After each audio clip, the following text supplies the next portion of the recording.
the worst possibility is not taking the chance and always regretting it.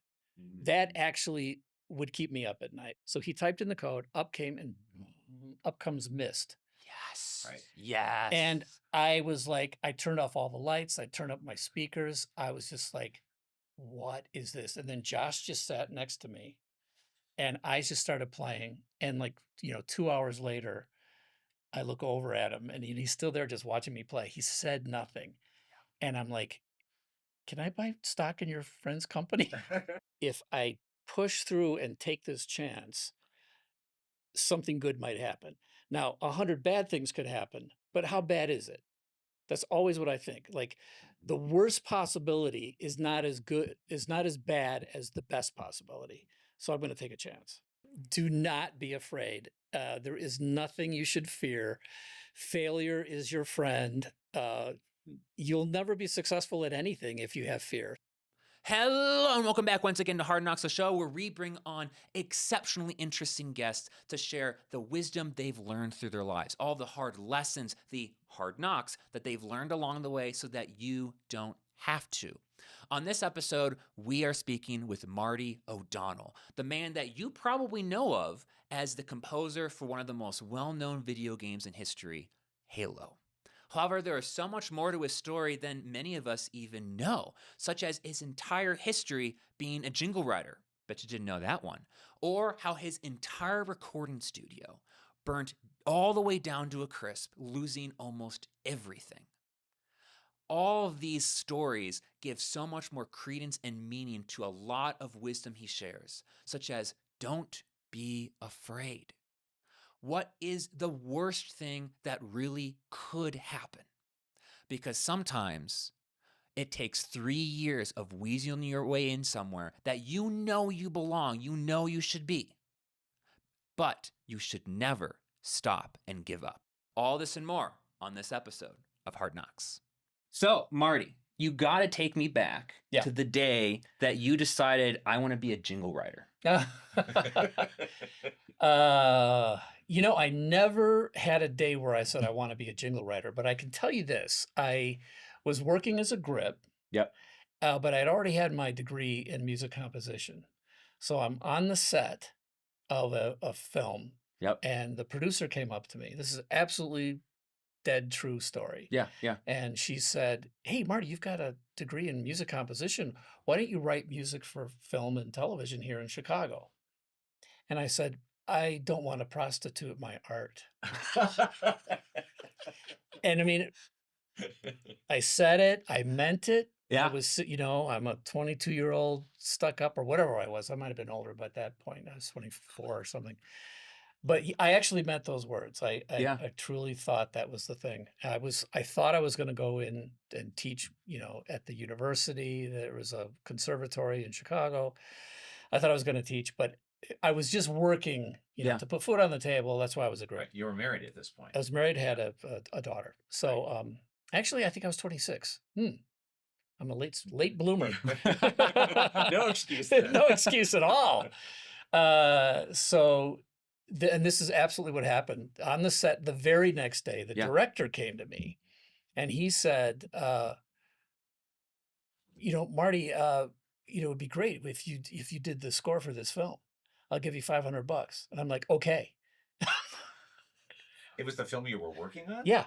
It was a nothing film. It was a point purchase film for Sears. I mean, but he said, I'll give you $500. And I'm like, absolutely. And then I realized that was my price. Like prostitute was okay. Nobody had offered me money before. Now I get it.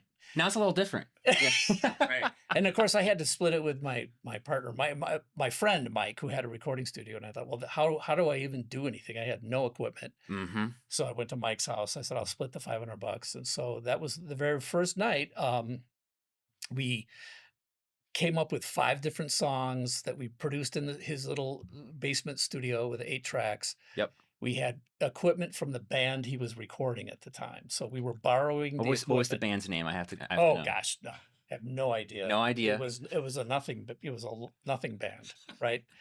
But they had a Roland TR-808, which is, for those who are in the know, It's a very, very hip little drum machine. And there was a Casio keyboard Oh my gosh. and a Prophet Pro 1, which is not the Prophet 5, which is the Pro 1 was a single monophonic synth. Okay. And I'm like, okay, what's this? And how does this work? And we're like, okay, that's cool. Let's do that. Sounds like always your first time working with the With the those kind synth. of things, Yeah, yeah. And so Mike sort of knew how to make them work. I knew how to like make music. He had some ideas. I had ideas. We just had a blast. So that evening, the next day I brought the cassette in of what we had done. The director said, "Yeah, this is going to be great. You know, you're scoring the film." And there was another client there for a commercial we were doing for Marshall Fields, and that client heard what I was playing, and he was like, "That's the music we've been looking for." And Wow. so this is like on a Thursday. And the next day we were in an editing studio. The music was being put to this big campaign for Marshall Fields. And they had not found the music that they wanted. And this sort of crazy, punky, synthy, poppy music that we did was perfect for them. And that Sunday, I'm watching the Bears game. And right in the middle of the Bears game, up comes the commercial for Marshall Fields with our music, no voiceover, just music and visuals for their new Vivere Italiano campaign. And I'm like, this is easy. I'm going to keep doing this. And did you up your price? Or is it still we just did a flat slightly. $500? Yeah, there was. I think we got $750 for that one. Okay. Because he said, "How Okay. much would it be?" I think it was $750. I still, at some point, I have in my archives. I think I've got the invoice. Wow. But yeah, it was. You know, I just thought, well, let's just do this. This is how easy is that? Everything Yeah. just fell into place. You know, I got the film score, got the commercial on TV. It's a commercial on TV with no voiceover, Yeah. just music. Mm-hmm. And I'm like, oh, well, obviously we're geniuses and this is going to be an easy life. The we is you and Me and Mike, yeah. Okay. Yeah. So I went back to Mike. It took me a while to convince him to quit his job. He actually had, at the time, he had 2 kids and a house and a mortgage. And I had 1 kid and an apartment and no equipment. Yeah. Mike had a couple little businesses going. So for me to say, you should quit your job and let's just do this, Mm-hmm. that was not an easy decision for him. But How did you convinced go him. about, like, what was the moment where you were able to finally convince him? And also at the same time, what convinced you? I mean, having a Oh. kid, that's still a lot. I don't have that, and I think about a lot of other stuff. So one of my strengths and weaknesses is like just believing the future is going to be better, believing that this is just, I'm going to accomplish whatever I put my mind to, and everything's just going to fall into place. And all I got to do is convince some stick in the mud like Mike that he's got to go along with me. We got a couple other little gigs. One was I was still gripping while we were trying to do this music thing. Mhm. And Mike was still working at his printing house where he worked as a printer. So I was working for Joe Settlemeyer, and Settlemeyer is the one who did the Where's the Beef commercials, Right. the Federal Express fast These are talking man. this is an ad agency you're talking This is about. a director who Okay. had used to work at an ad agency, and then he ended up doing some of the most iconic commercials ever out of Chicago. And I had gotten to be part of his crew. And so there was this day where we were doing a commercial for a chicken restaurant. And if you know Joe, you should look up Joe Settlemeyer. He's got some just unbelievably funny classic commercials. Yeah. He was a genius. If you've never seen the Where's the Beef series for Wendy's, you haven't. You're too young. You're so young. Yeah. It certainly is a big bun. It's a very big bun. Big fluffy bun. It's a very big fluffy bun. Where's the beef? So we were doing this series of commercials for Mrs. Winter's restaurants, and I was a grip, and it was most of his commercials are like surreal Mm-hmm. parody kinds of worlds, like so like in normal chicken restaurants it's this nightmare thing, and then Mrs. Winter's of course is the great restaurant. So there was this nightmare set of a chicken restaurant with all these people standing in line, and there was a giant cutout, wooden chicken with the menu on it. and the menu rotated. So everybody in line was doing this as they were trying to read the menu. So it was just funny looking thing. Well, I was the grip behind the scenes, rotating and pushing on the chicken Okay. thing.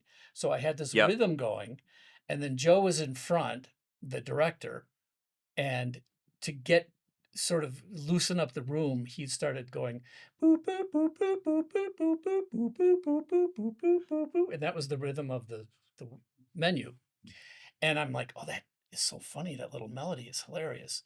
I wrote it down, went to the studio that night, recorded this hilarious version. I think it's hilarious still to this day. Recorded it, brought it in, and so the next day, the way Joe worked was he would shoot on one day and then have the clients and everybody come in and see the dailies. Yep.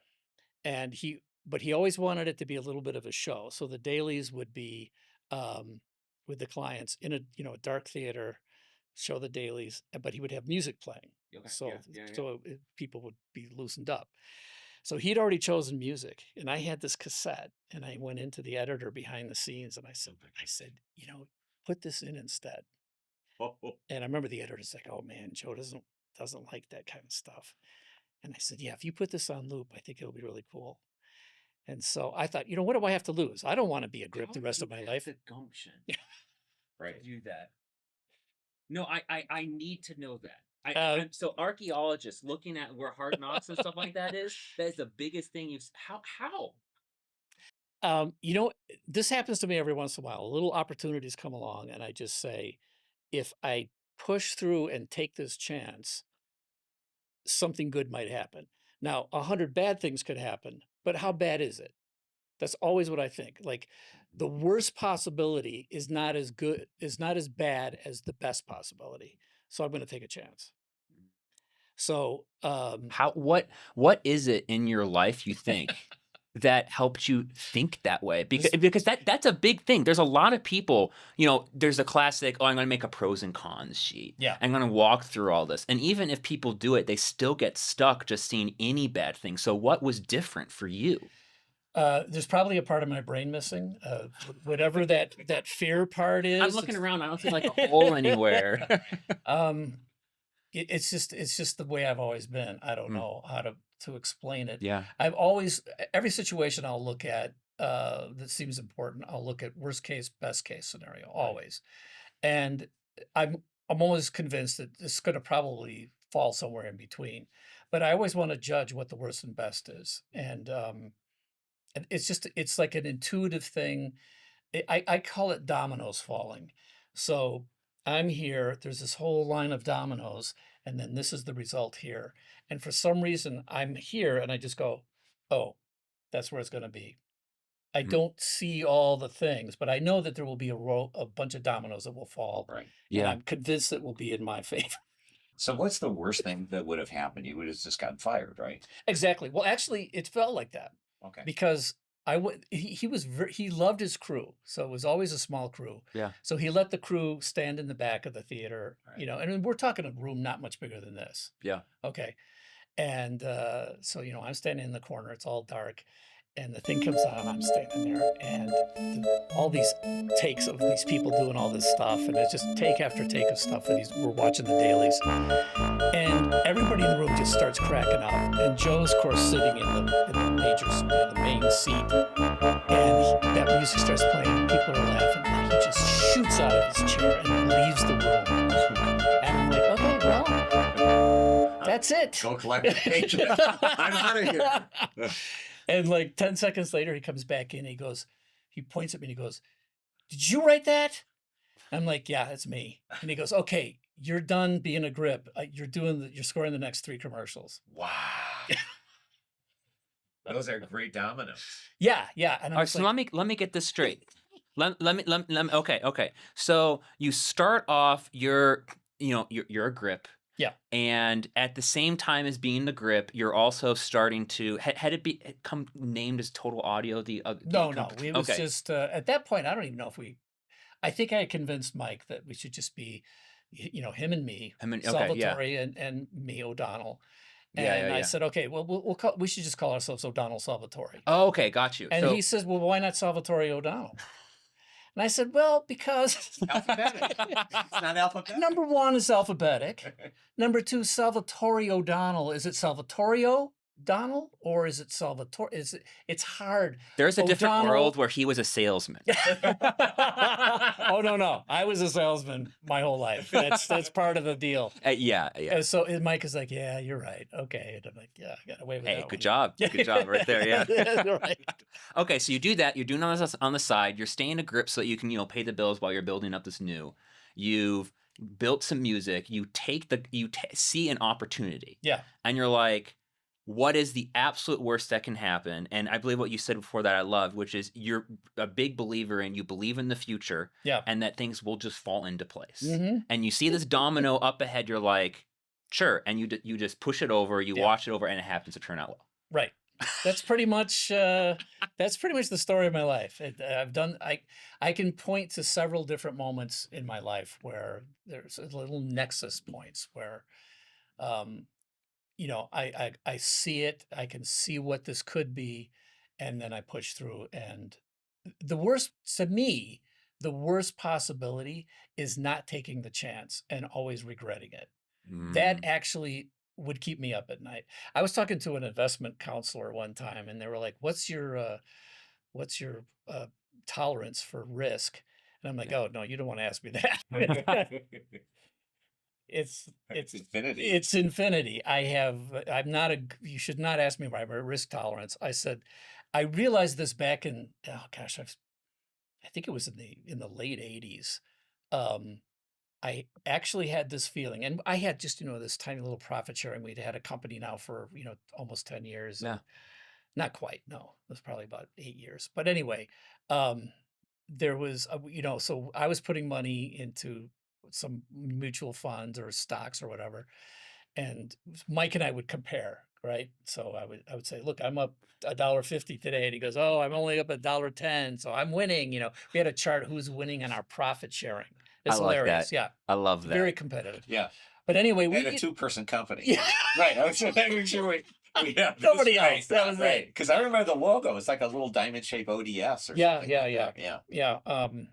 So anyway, so I had this little bit of money in profit sharing, and I don't know why I had this feeling something bad was going to happen. Mm-hmm. And it was one of those Black Monday things. And I sold all the stock that I had. I sold it. It was in cash. And then the stock market went down like 60%. It was one of those Black Monday. Everything went down. Everything was horrible. Yeah. I think it was like 1987, 88. You should look it up. Horrible. 87. It was 87. Well, you would Yes, know. I would know. Right. Yeah. Because we were buying a house at that moment. Oh, you're kidding. Yeah. Okay. Well, so 87. Right. So I was one of those guys who, total gut. I don't know why I thought I had gone into cash. Okay. So I was like, I am a genius.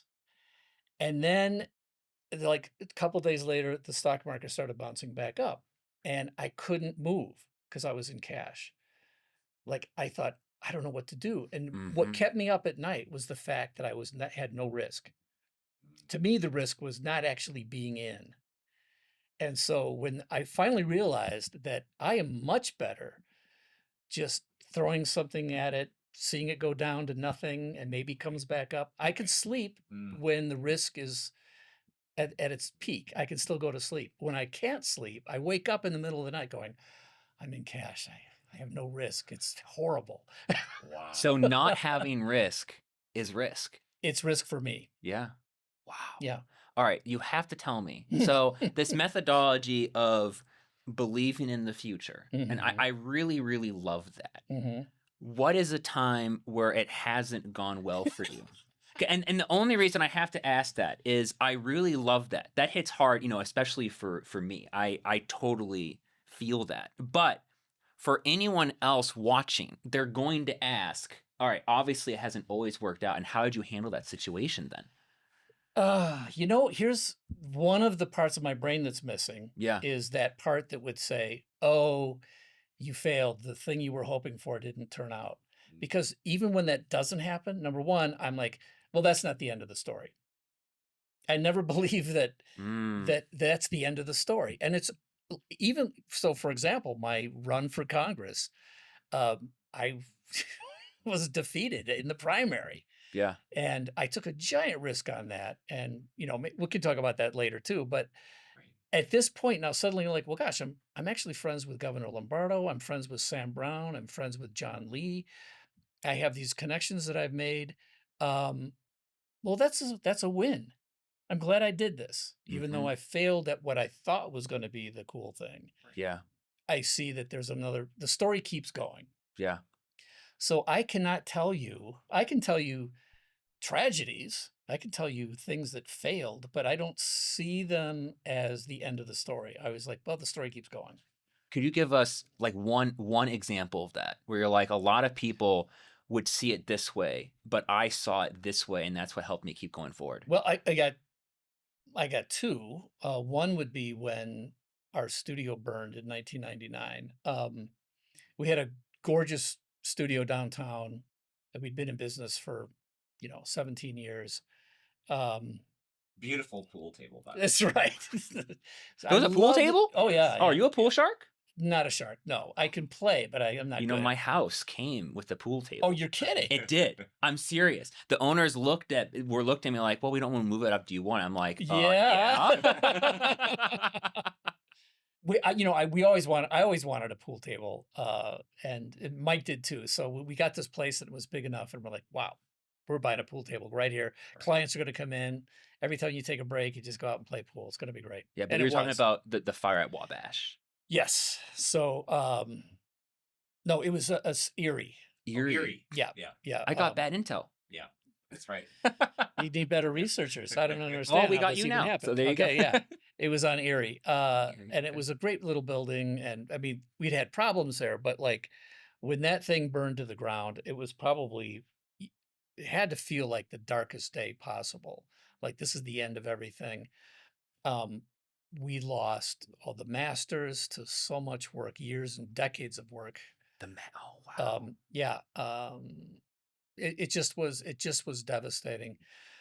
But there were some things that could be done, and I've had a friend who had a company that had access to a cherry picker, and our building was our studio was on the third floor of this 3-story building, and everything was burned out. The building had collapsed in the middle, but there was still on the two ends of the building there we could see through these windows that there was still some stuff that maybe was salvageable. But the police and fire department had said nobody is allowed to go in. That's it. And so I had my friend come over with a cherry picker, and Here we are again. Yeah, drove it up. He hoisted me up through the top. Went into the building, and I recovered a whole bunch of work that were on. Oh, what were those jazz cartridges? Yeah. Anybody zip remember? drives and- It was jazz. Yeah, It was the jazz, jazz, okay. not the zips. It was the next. It was the ones that were almost a gigabyte. Oh yeah, there Yeah. we go. That's huge. And so we were able to salvage all this voice work we had done for this game we were working on. And it would have that was the only copy because everything else had melted. Yeah. And I was able to get that recovered, and we were able to publish that and finish working on it. And a bunch of the studios in Chicago, a bunch of the guys who owned jingle houses and recording studios in Chicago came to our aid. They say, anything you and Mike need, you can record for free here. So it was just an amazing little time in our lives to sort of dig ourselves out. And it was during that period that we did the Halo music, the very first 1999. Wow. It was right during that period we had no studio anymore, and that's when the Halo gig came up, and I was able to write, and we were able to produce that music for Halo. Wow. And so Yeah, it happened we'll have to- right then. You moved into a different studio at Yes. that time, Yeah. right? But it was a place that was owned by an editing company, Post Effects. Okay. Was the name of the company, and they were, the guy who owned it, Mike Fayette, was really, really nice to us and took us in under his wing. We were because he saw the fire. His building and company was only a block away, so it was a lot of people who reached out to us and helped us out. But at that point, then it was sort of like, oh, this is interesting. It's no longer O'Donnell Salvatori. It's Total Audio at Post Effects. So we were now a subsidiary of another company.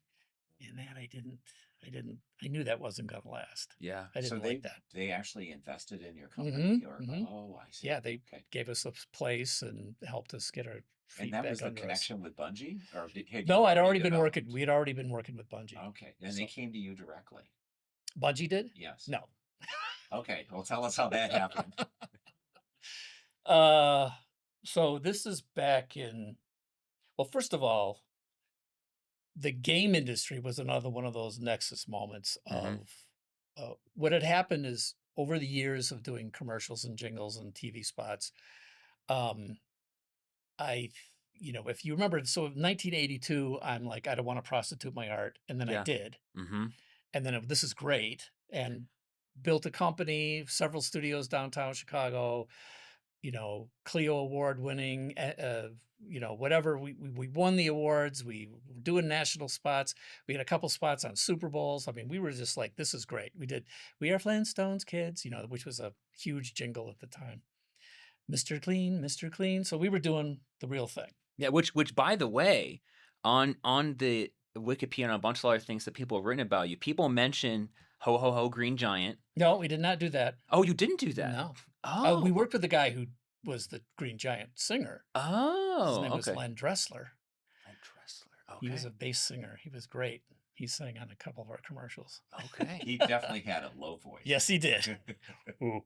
Yeah, I can't even do it. It was hilarious. Yeah, but you're known for quite a Clean, Mr. Clean, the Mhm. Flintstone Vitamins. I mean, those are very well known. Yeah, they were. We were successful. Yeah.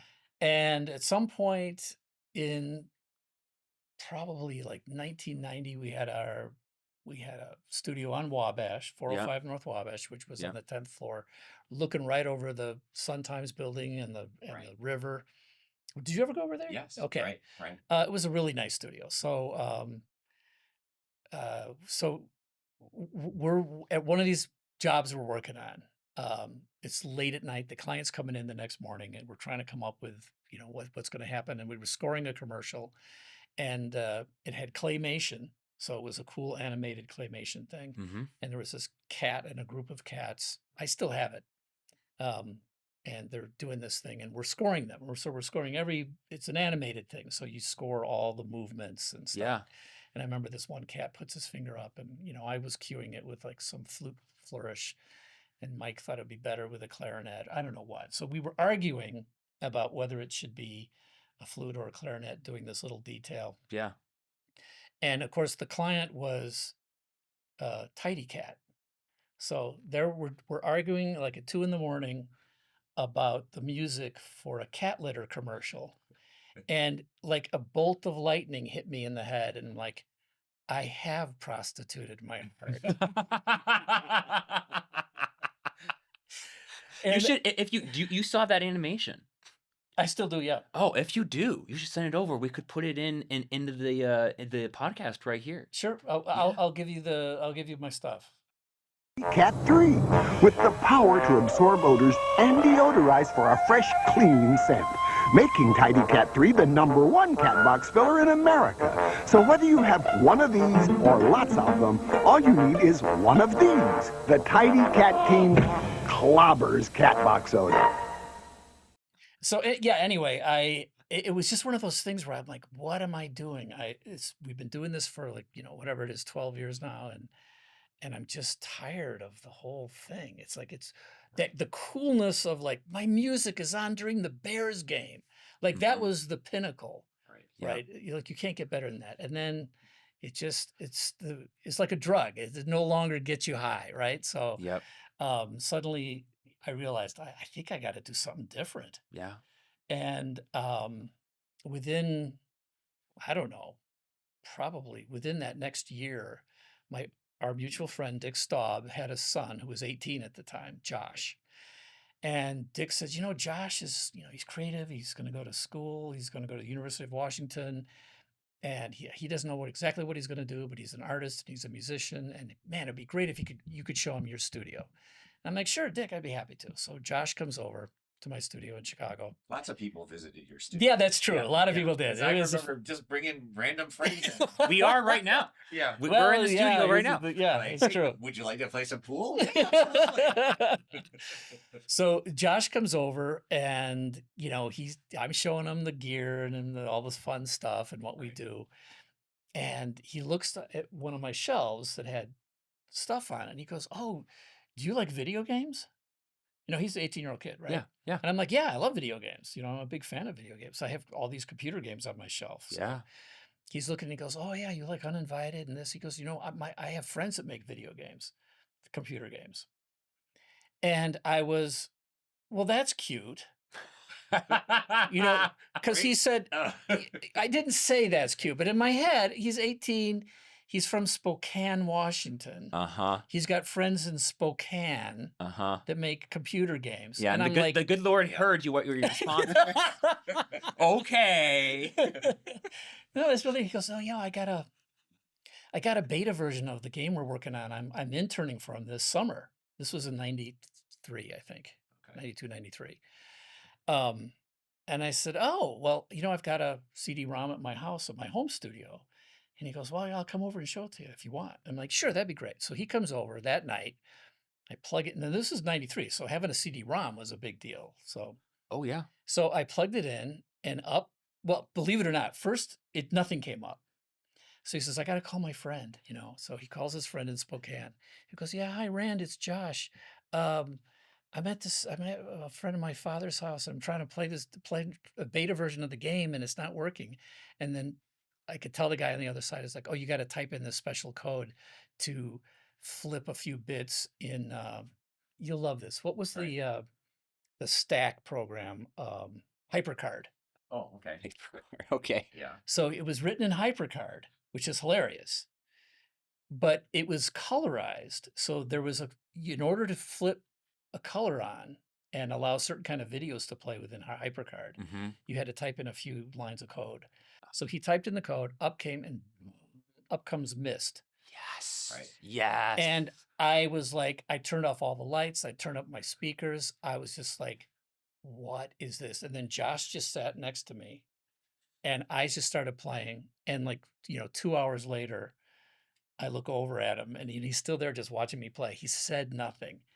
And I'm like, "Can I buy stock in your friend's company?" And he goes, "No, I don't think so."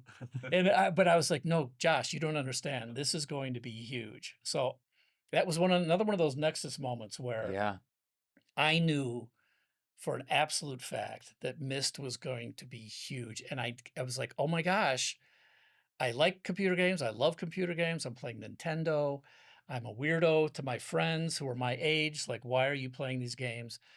And but I never thought computer games would have any attraction for me from a production or a music standpoint Yeah. until I saw Myst. And then I saw, oh, it's a sea change. Things have just leapt forward. No, real quick. Aesthetically. Take me back really quick. Sure. That video games that you didn't see yourself doing that. No, because Nintendo was like, do, do, do, do, do, do, do, do. It was 8-bit, then maybe 16-bit at that time. Yeah. But I just didn't, none of the music seemed interesting. None of the way audio and music was implemented in these video games seemed like it was going any place from a cinematic storytelling, just high quality aesthetic. I just didn't see it yet. Like the ability to put yourself in and say, this is like a work of my own art inside of here. Yes. Or okay, yeah. It just didn't feel like, I was working with Chicago Symphony players and like really good actors. Yep. And like, why would I want to go way, way backwards? Yeah. And work on some chintzy kind of, from a production standpoint. Yeah. Until I saw Myst, and then I just saw it just all opened up for me. I'm like, oh, this is the future. But then I actually thought I missed it. I'm too ensconced in my own business. Yeah.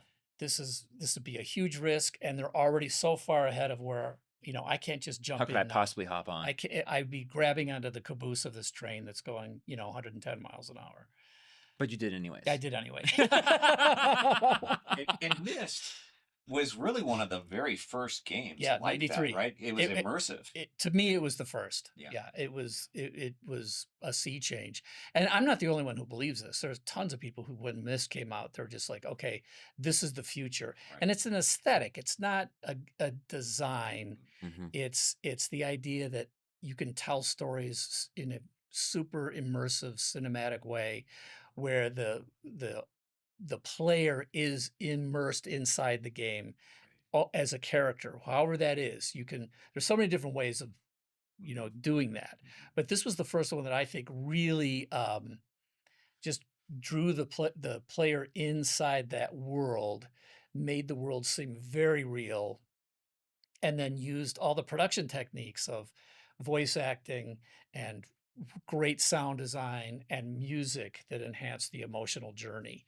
And they had done everything. I think they did it just based on their own gut instincts of what they wanted and what they liked. And it was genius. It was an absolute leap. And I'm like, I get to see it at this early stage. And by the way, that's in 93. Yeah. I immediately said to Josh, after he said I couldn't buy stock, I said, can I meet your friends? Can I work with them? And he goes, oh, yeah, I don't know. I mean, it was just like, Yeah. so it took me This years. kid is an intern, Yeah. and all of a sudden he's like, Yeah. Yeah.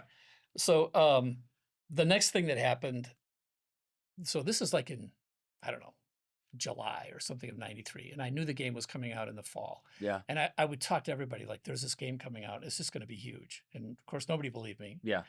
But then Josh called me like in September before the game came out. Yeah. And he goes, yeah, Mr. O'Donnell. By the way, Josh is an Academy Award winning animator, worked at Disney, worked with Lasseter. He's had an amazing career since. Wow. So that's the punchline to what I'm about to tell you. Okay. So he's still 18. Yeah. Friend of my, son of my friend Dick. And Josh says, yeah, I'm supposed to start at University of Washington, next week. But the guys at Cyan, Robin and Rand Miller, have offered me a job at their studio. And I'm like, you're kidding me. I said, well, what sort of job? And they said, well, they want me to be art director for the next project.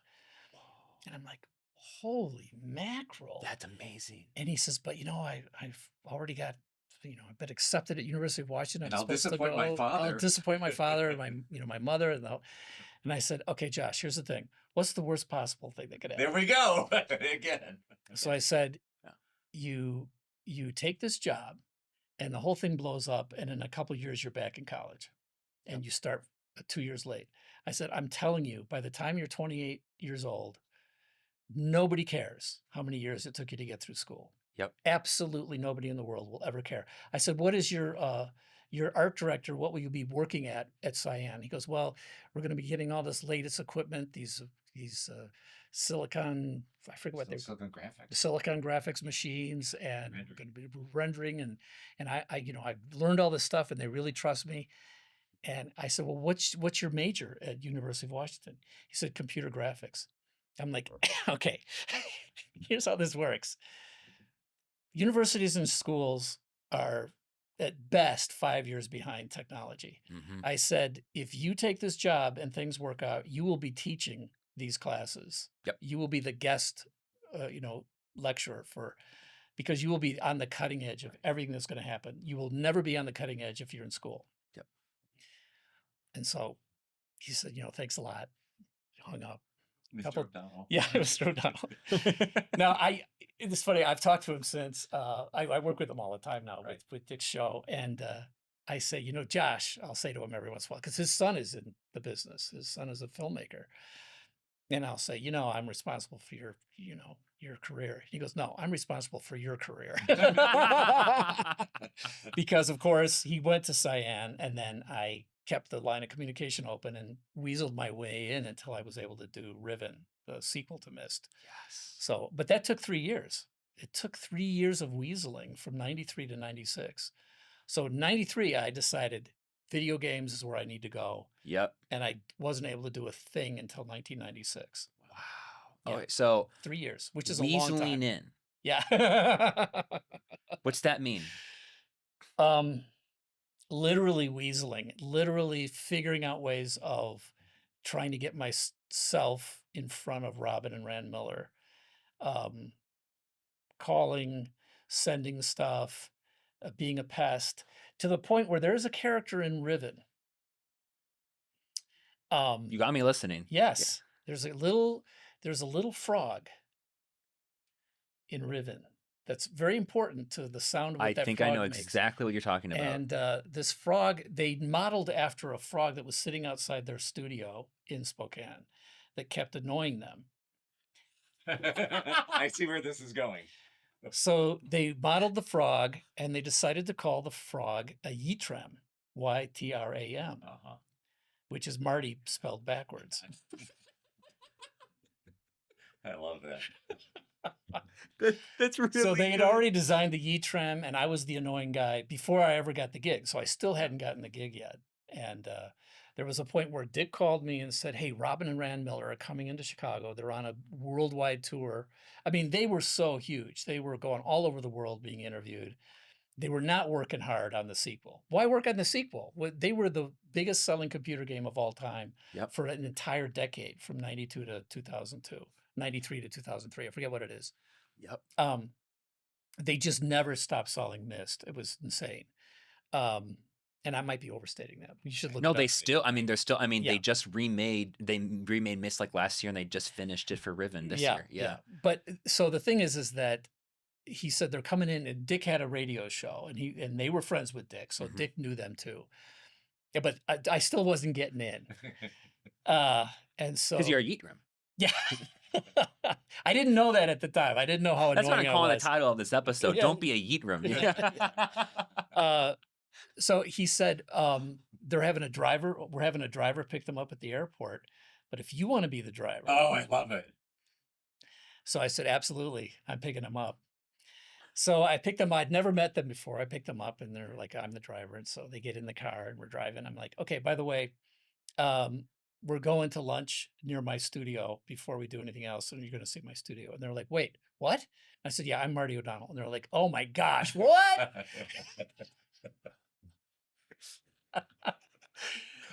And so That is so perfect. yeah, I think at that point you press the auto lock door Yeah. on the door so they couldn't get out. Well, it's like a Japanese taxi where you can't open the door. The driver's the only one who can open and close it. Oh, that's nice.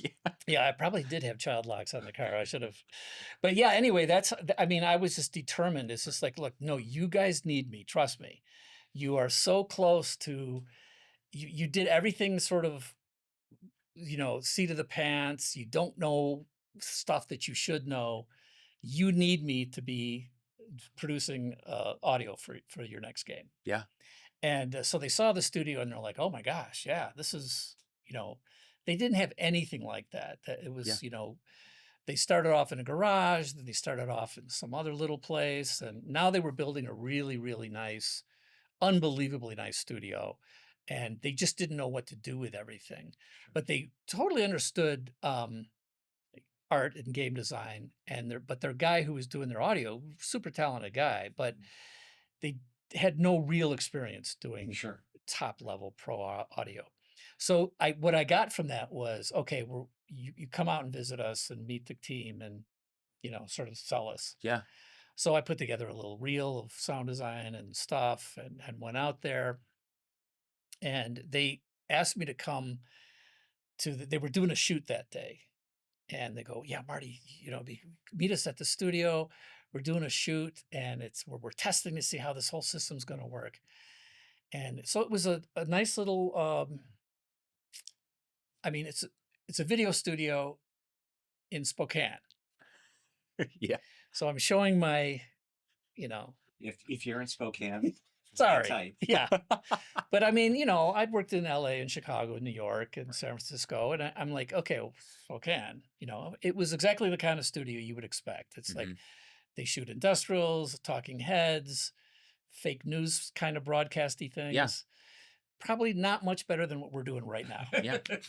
Oh, yeah. Oh, hey, believe me, I love making skits. I get it. That's the fun of it, though. Yeah, yeah. So they're out there, they're shooting, and I'm looking at people I just got running around. insulted by that. Yeah, I know. No, now it's the cool way to go. But anyway, they're running around, and they're trying to get lights, and what they have is I see on the monitor, I see, you know, the cool Riven graphics, and then they're shooting a guy against the blue screen, okay, but he doesn't look like he's in the environment. I'm looking at it, I'm like, yeah, the lighting's bad, like 'cause I know lighting. Yeah. And Robin's looking at it, goes, no, that's not right. We need one of these little lights, da da da da. And nobody can find the right kind of lights. They're doing this thing that they're not doing well. It's taking them forever. Nobody's in charge. At this point, had you formally joined, or you're still weaseling I'm your still way in? weaseling. Okay. Yeah. And this was how long after you chauffeuring them? Probably a month. Okay, well, Maybe a a month. month later. Okay, how'd you get out there again? Well, they asked me because my chauffeuring and showing my studio. Okay, they're like, we got need them this. very interested in Got you. me. And so you get, okay, So, got but you. it wasn't a done deal yet. Yeah, right? okay. So now I'm out, and so I'm staying with Robin Miller, who's just a great guy. He was so much fun to be with. So we're sitting around that night, and I'm playing him some music that I'd done. He's really liking it. He's the musician. He's the guy who wrote the music for Riven and Myst. And so we're talking, and he goes, well, what did you think of the shoot today? And I'm like, oh, well, it was really interesting. I'm like, I was a little confused though. Who's your lighting director? He goes, what's a lighting director? And I said, well, I mean, you're the art director? He goes, well, what do you mean art director? I'm like, who's the director? Who was the director on the set? I couldn't tell. Yep. He goes, what do you mean director? And I'm like, oh my gosh, no wonder. Wow. None of the people had a clue. Yeah. So I said, okay, well, here's how a crew works in normal film. And here's what a director does. Here's what art directors do. Here's what a lighting director does. Gaffers and grips. This is why there's an actual list to a movie. Yeah. And, he was explaining to me, I said, now back up a little bit. How'd you guys make Myst? And he goes, well, we realized QuickTime was just coming out, and you could put these little, stamp-sized videos inside the game. And so we decided to shoot ourselves in the church basement against a blue towel. And we would go with a blue towel, shoot ourselves, put it in the game, and it was really cool. They literally had captured lightning in a bottle. Yes. And they didn't know how to recreate it. No. So I'm listening to that. I'm like, wow, that is really cool. And that is really cool. And I said, so now you're doing the sequel. It's 3 years later. Just curious, like, how are you deciding, your budget, and how are you deciding the production for the sequel? I mean, you've had all this success. And they're like, well, we just figured whatever we spent on Myst, we'll just times it by 3, and that's what we should spend on Riven. And I'm like, okay, so 3 blue towels? Yes, exactly. I said that, and I knew at that moment he could just like say, get out of here, you son of a, but it was just so funny to me. It's just like, no, you guys are really thinking about this the wrong way. Like, I got to tell you that what you're trying to do, which is have a completely computer graphic generated environment and put a human being in it using green screen or blue screen, which at the time I was like, you should be doing green screen anyway.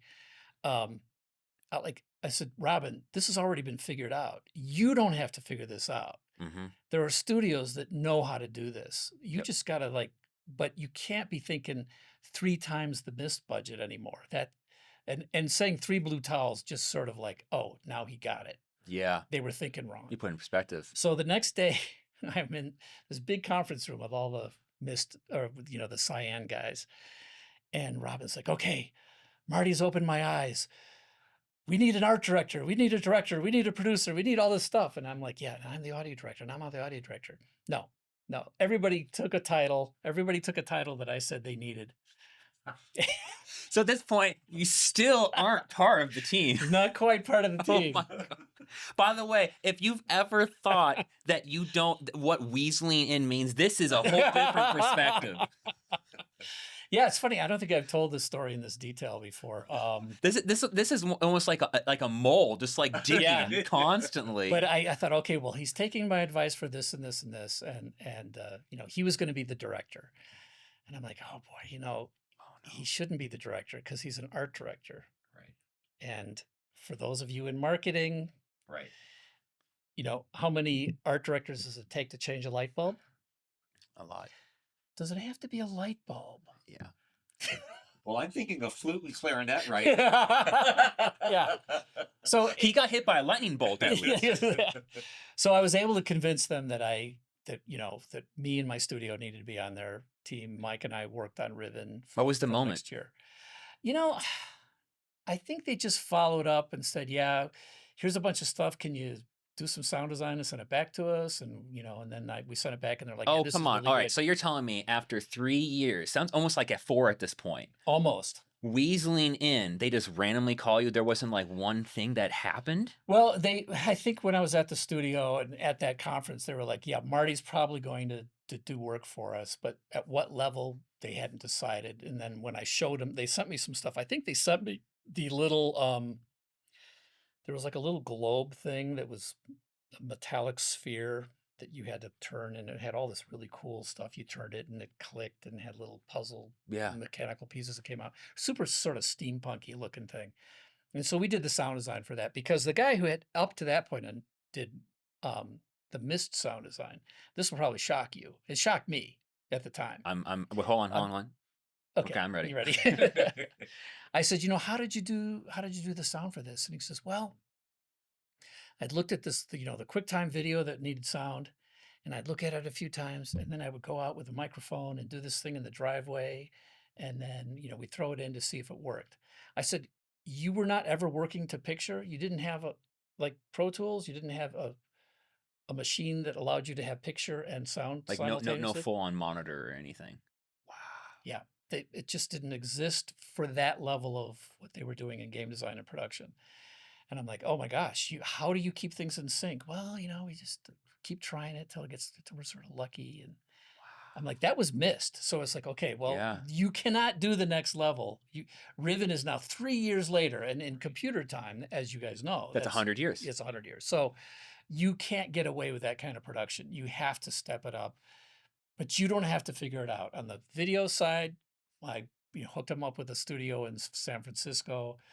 We cast actors, helped cast real actors for them. At that point, Myst was Robin Miller playing one of the guys, Rand Miller playing one of the other brothers, and then putting his glasses on. So now he was the dad.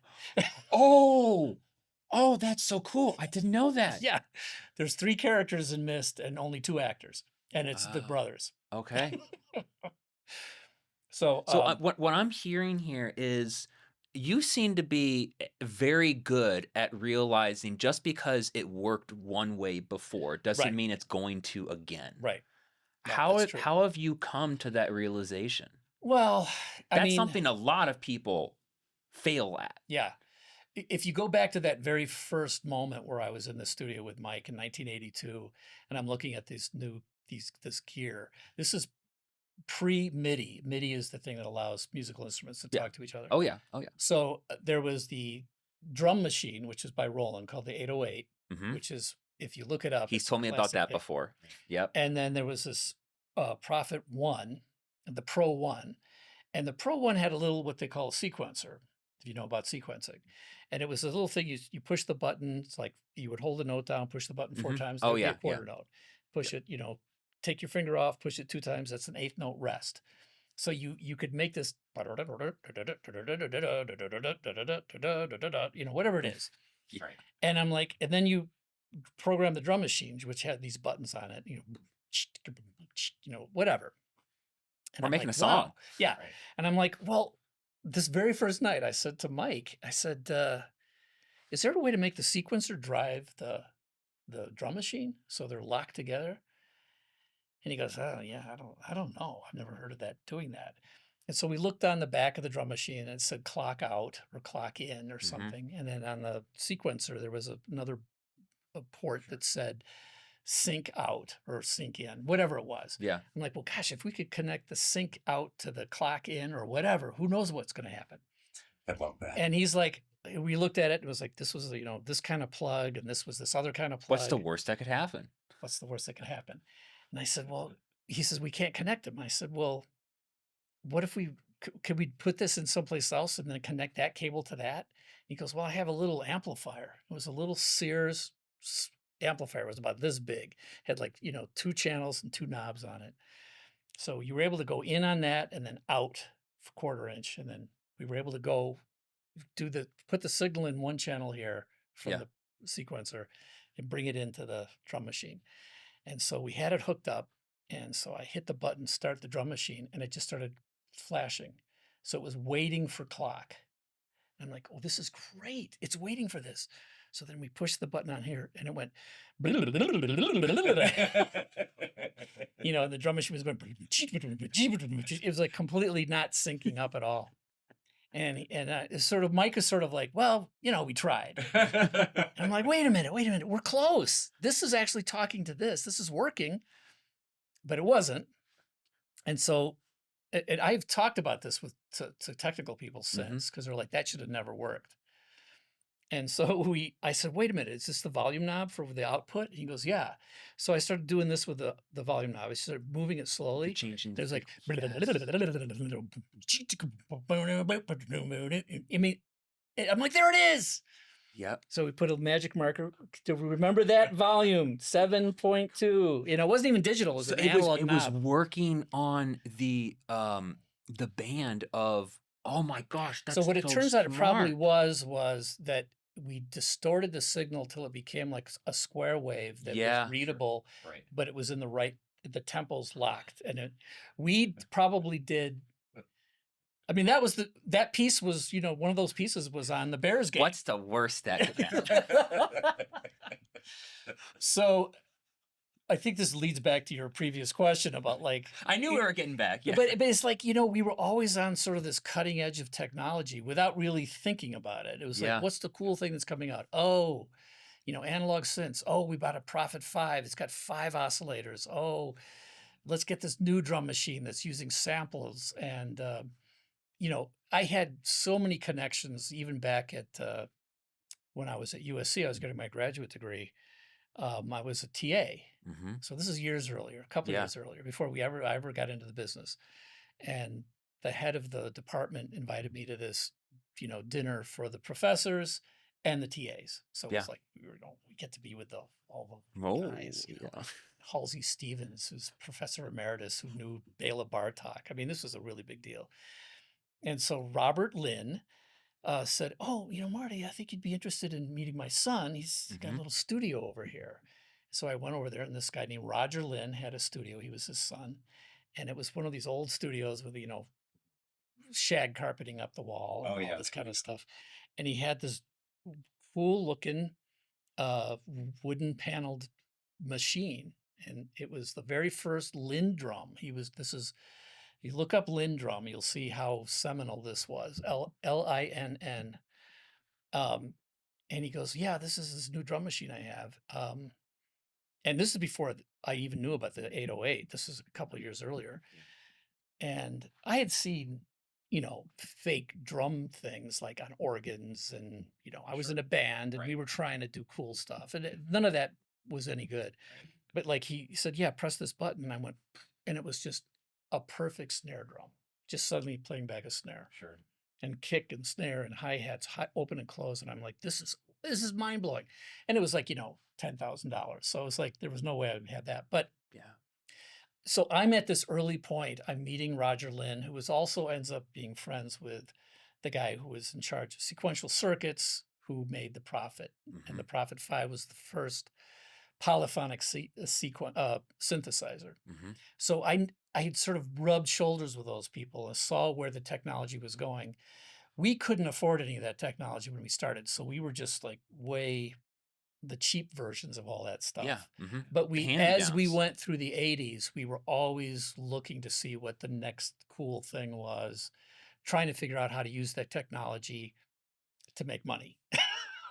It's like, it wasn't just technology for technology's sake. It was like, okay, what does this give us now? So we ended up, just because we were there, you know, I'm calling the weird chain of events was Roger Lynn back in 1980 or 79 or something saw that EPROMs were coming out. So EPROMs for telephony. So for telephone calls, you could have these little EPROMs that would have digital audio on them. Sure. For like, please hang up. or whatever it is. I sold those when Did you really? Yeah, sure. So there was this company in San Francisco that was making EPROMs for telephone people, Sure. and it was called EMU Systems. Hmm. And Roger went up there and said, I have a bunch of audio samples that I want you to burn custom EPROMs for me. So he did. They did. He took them back, put them in his drum machine, and that's how he programmed that's how he made his drum machine. There we go. And the EMU guys were like, what the heck? And so then they decided to start doing that. Yeah. So the next thing that came out was what's called the drumulator. By EMU made it. And then EMU made the emulator, and their history of what they ended up doing. So they ended up making the drum machines that we ended up buying, the SP12 and these digital samples, and they were spectacular. At what point they made so they made what they were making because they were realizing that they should have noticed what Roger Lynn was doing. So they got into the business, super, super successful. As a matter of fact, EMU made the machine called the Proteus One, which is the entire soundtrack to Myst that Robin Miller did, comes from the EMU Proteus One. Wow. So, I mean, I've been watching how technology just folds on itself for years, for decades. Then at some point, I'm looking in a keyboard magazine, and it's like, hey, do you want to make your SP12 even better? Buy our drum samples. And so there was this little company that had a little mail in for their drum samples. So you can take our drum samples, put them in using a Commodore disk drive. There we go. With SCSI. Yep. This is nobody's gonna be interested in this because it's so old. There's a lot of Commodore Amiga people out there. Hello, the Amiga still lives. I want you to know that. Yeah, the Amiga. But so I looked at this ad and I'm like, hey, Mike, we instead of using the SP factory sounds that EMU is making, we could put our own ones in or get some new ones because you're always wanting to upgrade your stuff. Yeah. So I called these guys up, and it was called DigiDrums. So I call up DigiDrums, talk to the guy. He's one of the owners. They were not super successful, right? They were like, they knew the EMU guys. And I'm like, how come these EMU guys are making drum machines? We're better. We're gonna do this thing, and we're gonna start sampling better than their samples. So they're sampling drums, and they sent us the stuff, and I'm like, this stuff is great. I remember talking to them on the phone, and I said, like, okay, how did you guys do the samples? And they're like, oh, this is really cool. We're gonna release the program that we wrote for sampling, and we're calling it Sound Designer. And so Sound Designer 2 is coming out, and so we bought Sound Designer 2, and they changed their name from DigiDrums to DigiDesign. Okay. DigiDesign, of course, years later makes Pro Tools, which is. Oh, wow. So we were there at the early stages of game development, music development, technology, computers, the whole thing. So if I were to cycle back to the original question, which who remembers that? Yeah, which that's what my job is right here, right? That's why I got this pencil, right? Okay. If the original question was more or less around how did you gain the perspective not to always just rest on your laurels and always thinking, no, we can't do the same thing as before. We have to do something different. Yeah, that's interesting.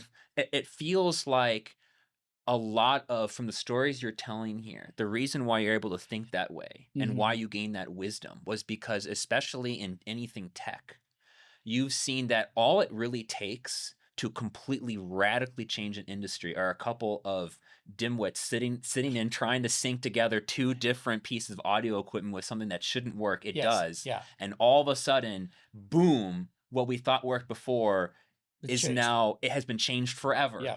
And you're seeing these people with Riven right now, and you're like, no, if you do the same way, by the time this game comes out, it's not going to be as impactful, and you have to go do something big again. I don't know if it's certainly part of my DNA to not look at something and then just accept the way it's being done. To not only say, is there an easier way to do it, or is there a better way, or is there something, believe it or not, sometimes it's just the cool factor. This would be cooler, so let's try that. So, Okay, tell me more about that. okay. This would be cooler. Yeah. So let's do that. Well, I mean, you think about it. Like I'm playing a bass line and then maybe I'm playing it to a drum machine Mm-hmm. and I'm not really in sync very good. So I keep playing until I get as tight as possible. Yeah. And what I saw was like, well, gosh, if I could make this drive that, Yeah. it will be just the tightest rhythms Yeah. groove you've ever heard. It's now called drum and bass. Mm-hmm. It's in Acid House from Chicago, was all based on the 808 and MIDI and all of these things. But for some reason, well, I'll tell you this. Okay. Something good always comes whenever you do this. Yes. I've noticed this. That night I was talking to Robin Miller, Yeah. right? I was asking him in the same way you're sort of talking to me, like, how did you get to the point where you're doing Myst? Like, how did you guys start this? And he goes, oh, this goes back a number of years. He says, I was in Spokane, trying to do art. And my brother was in Texas as working at a bank. And this thing called HyperCard came out for the Mac. Mm-hmm. And you could Rand called Robin. This is Robin telling me the story. And he said, my brother called me and said, hey, I got an idea for a children's book. I need you to do the artwork for me. And it's going to be a children's book that's on the Mac where you just click on the page and the page turns. And now there's the fuzzy bunny, and then there's words you read, and then you click next, and it goes to the next page, and there's a thing. Mm-hmm. But I need someone to be able to do the art. And Robin's like, yeah, I hate computers. So he had this little Mac, and it had a drawing program on it. Yes. And so his brother says, yeah, you got to draw a bunny, you got to draw a tree, whatever it was. He had a list of things he was supposed to draw. Mm-hmm. And then, of course, Robin's like, yeah, I don't want to draw any of that. So he's messing with it. Didn't have a stylus. It was the mouse. Yeah. Everything was was drawn with the mouse. So he's learning how to draw with the mouse. He's hating it, but he starts to figure it out, and he draws this a manhole. It was he made a really nice looking manhole sitting in a sidewalk. Yeah. And so that's what he drew. And then he looked at it, and the interface for the drawing program inside of HyperCard looked like this. It was just a person's hand finger. It was just this disembodied. So that's how you could push buttons and move your hand around. It was the cursor turned into this little finger. Yeah. And he's looking at that, and he clicks on the manhole, and he goes, oh, I should be able to open that manhole and have the manhole cover slide over. Yeah. And I should click again and then look down the manhole. Yeah. Oh, wow. Their first game was called Manhole. It is a classic, and that's what it is. But what he figured out at that moment was a interface design for a graphical game that didn't depend on menus, like drop-down menu, open manhole. It was just point and click. Sheer creativity. He invented the point and click adventure at that moment. And when he told that to me, I just got chills, because I'm like, he did not realize what he had invented. He had invented the point and click adventure, the idea that the environment you're looking at. I mean, think about how many websites and just everything you just I'm just thinking assume- Monkey Island right now. Exactly.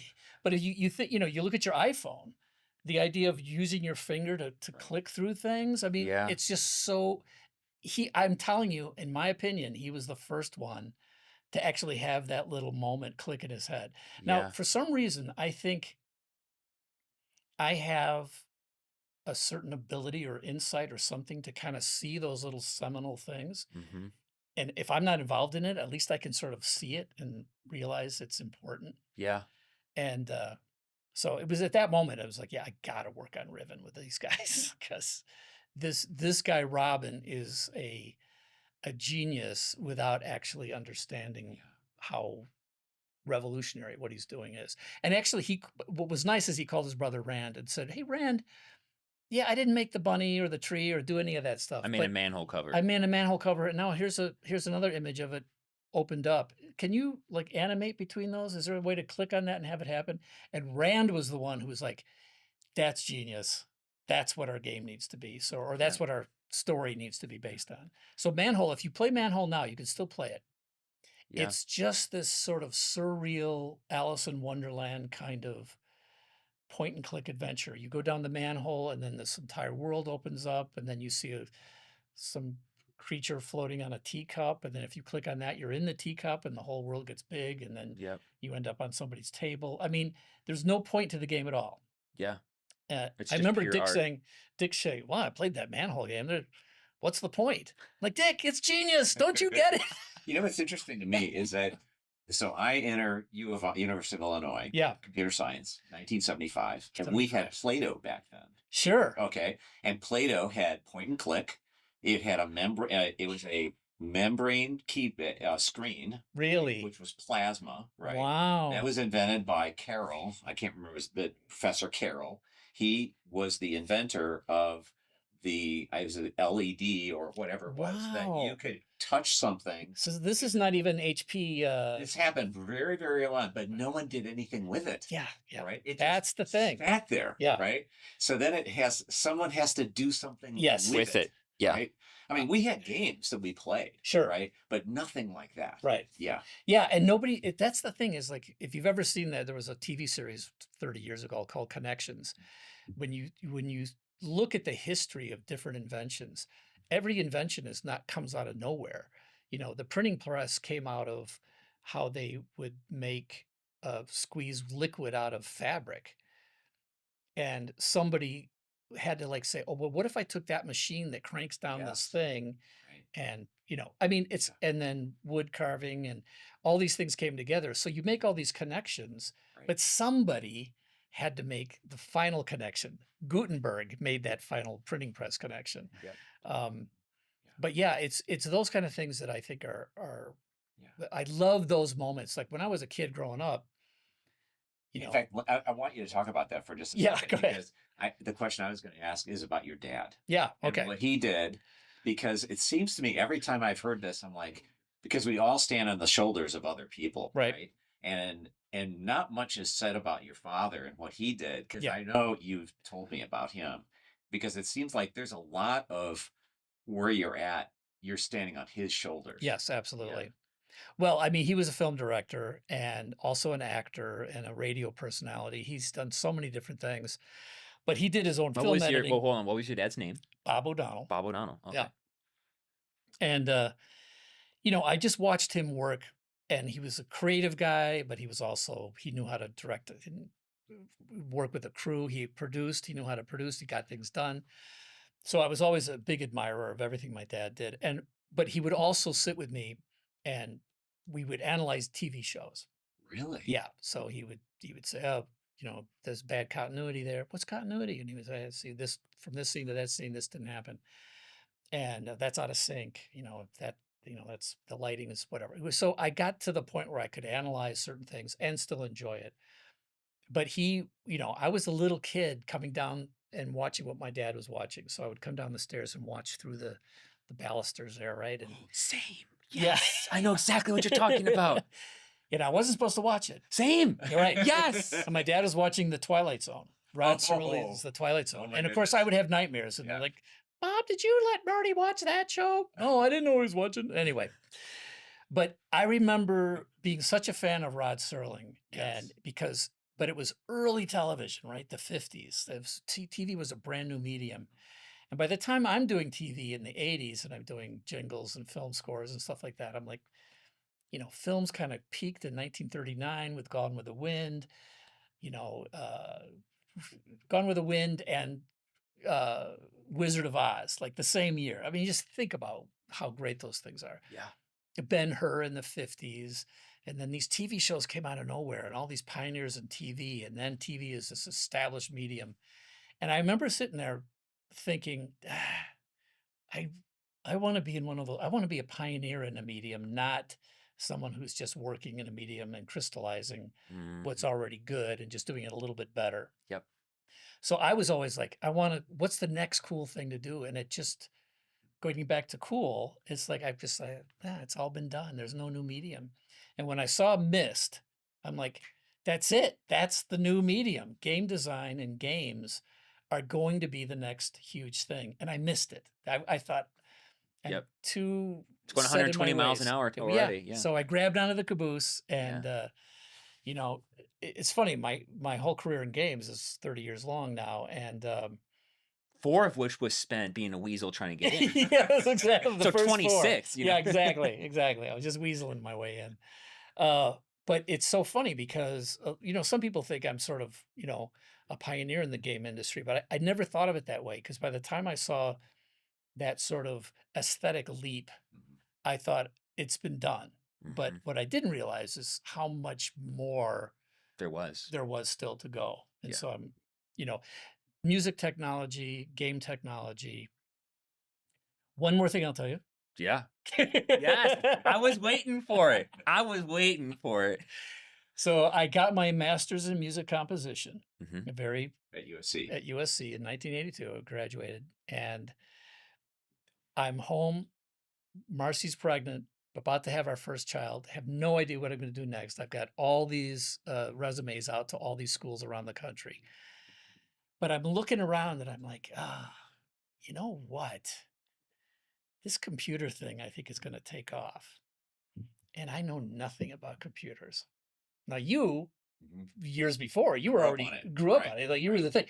But I'm like, yeah, like I don't know how it's going to intersect with what I do, but I know computers are important. And so I said to Mars, I said, I think computers are going to be a thing. 1982.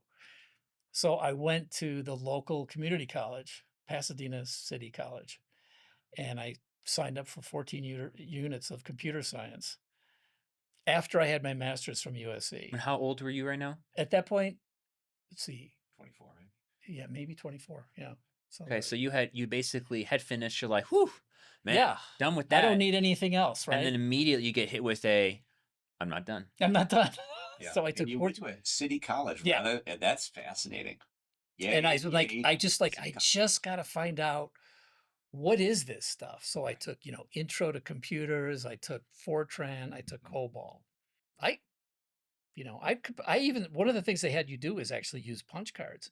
Sure. So I was at a machine using punch That's cards and highly feeding those in. And it's like, Right. that's where you understand like every character in your code is important. You miss one character, you get one card out of order. Yeah. Program doesn't compile. Or you drop them on the Drop on them. the card reader. This is when you have a rubber band run them. No. Oh my gosh.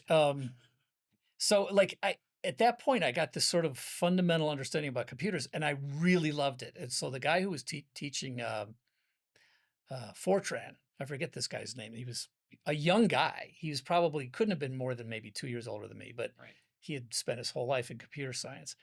The first night of this class, he starts talking, and this is an intro to Fortran, right? This is Mhm. Fortran 101, whatever Yeah. it is, at a city college.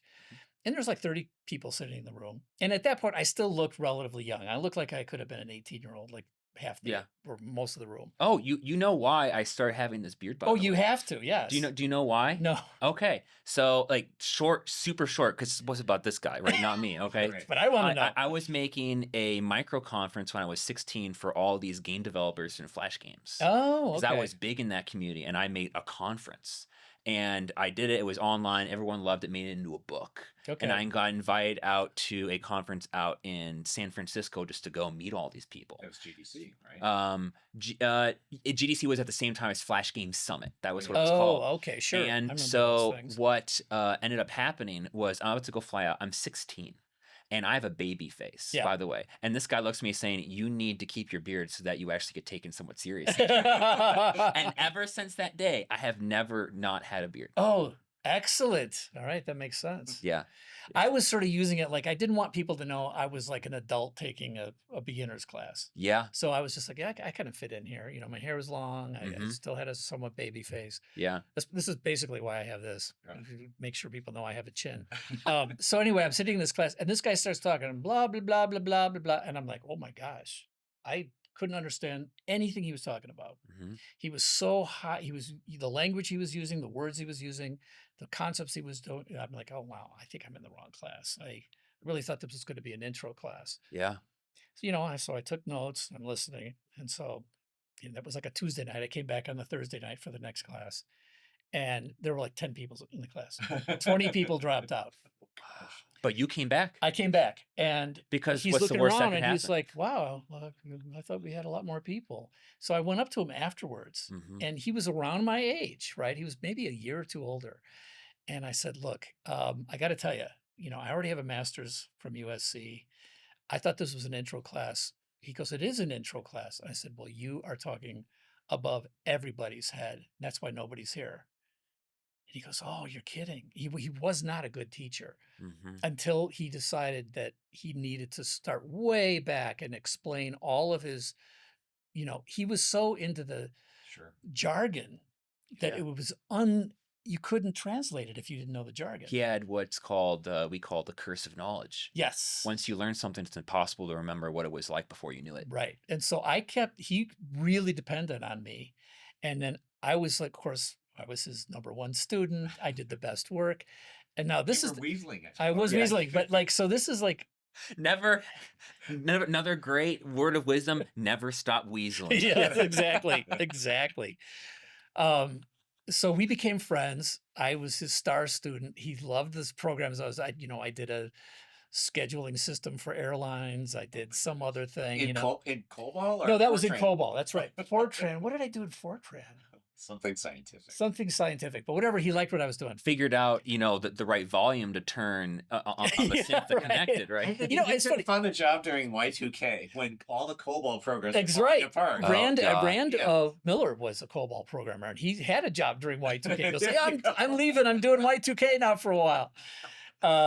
But anyway, so this guy came to me, and at the end of the class, he goes, "Look, you're a natural at programming. You really understand this stuff." He says, "I just got headhunted. This is in Pasadena. He got headhunted by a Silicon Valley company. He just said it's a company in Silicon Valley that headhunted me, and they said, do you know anybody else that's young and has aptitude would come up there?" And he says, you could probably do really good up there. And I'm like, no. This is the old prostitute my art thing. Like, no, I'm a musician. I'm a composer. This is just a side I'm thing. coming back to that later on to figure out the genesis of that. I got that circled on you, but not yet. The thing is, I've always wondered, there's a fork in the road that I didn't take. Yes. Like, what if we said, okay, Yeah. was it Apple? Who was it that was headhunting? Right. Yeah. Could have been anybody. Yeah. And so like in 1984, years later, now I'm doing jingles and stuff, and I'm watching the Super Bowl, and then I see the 1984 Mac commercial. Yeah. Yep. And it was another one of those seminal moments where I'm like, yeah, Steve Jobs is a genius, and this is the next big thing. And I just became a complete Apple believer from that point on. There was a lot of my friends who were like, no, Apple is a toy. Yeah. Well, that's not true. Just so Okay. you know, my first computer was an Apple. Really? Yeah. Or the Apple 1 or 2 or something? The first one. Oh, the Apple II. Yeah. Yeah, it had to be. Well, no, it was the first Mac, I should Oh, say. the first Mac. Yeah, Okay. so one of my good friends at Intel, John Rizzo, The went 512. The on 512 Mac, to, right. right, he went on to be the product manager for the Macintosh. Yeah, John Rizzo's. I know his name. Okay. So John invited me to come visit him at Apple. Yeah. This is now, 1983? Sure, I think it was. sure. Right? And he said, let me show you this thing I'm working on. Right. And so he turns on this Macintosh. And I'm That like, was my God. that was Before it Skunk came Works. Yeah, way early. yeah. It was totally pre-release. I'm like, oh, that's so cool. Right. And I remember then I ended up at US Robotics, and I convinced them to buy a. There Yeah. we go.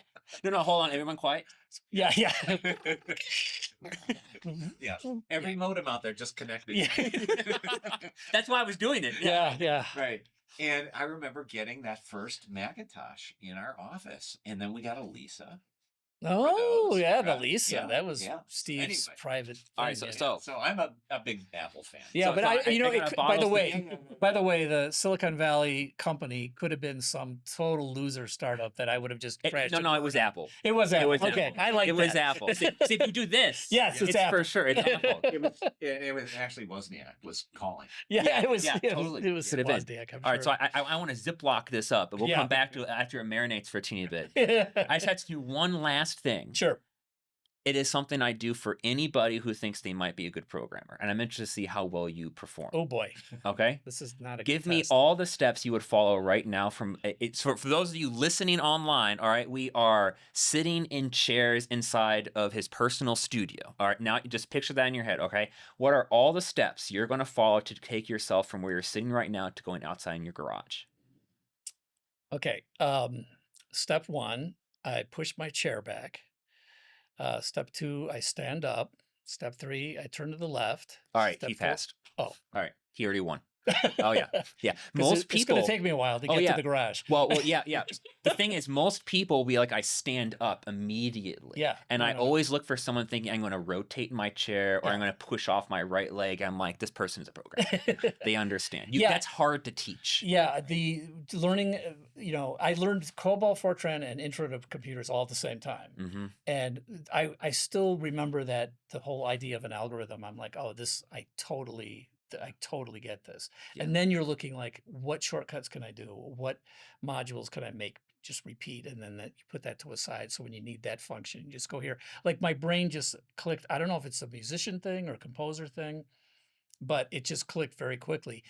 The main thing I'm happy that I took the computer science for wasn't so much that I wanted to be a programmer. Yep. It's just that I could like argue with programmers. The classic XKCD comic out there that Randall Munroe makes. I don't know if you're familiar with it. Oh, you'd love it to death. But there is a famous one where a guy says, well, got to get back on the computer. Someone's wrong on the internet again. So I want to transition over here, and I'm going to change my typical question to be how you would say it, which is, what was the moment that you decided, what's the worst that could happen? And you delved into politics.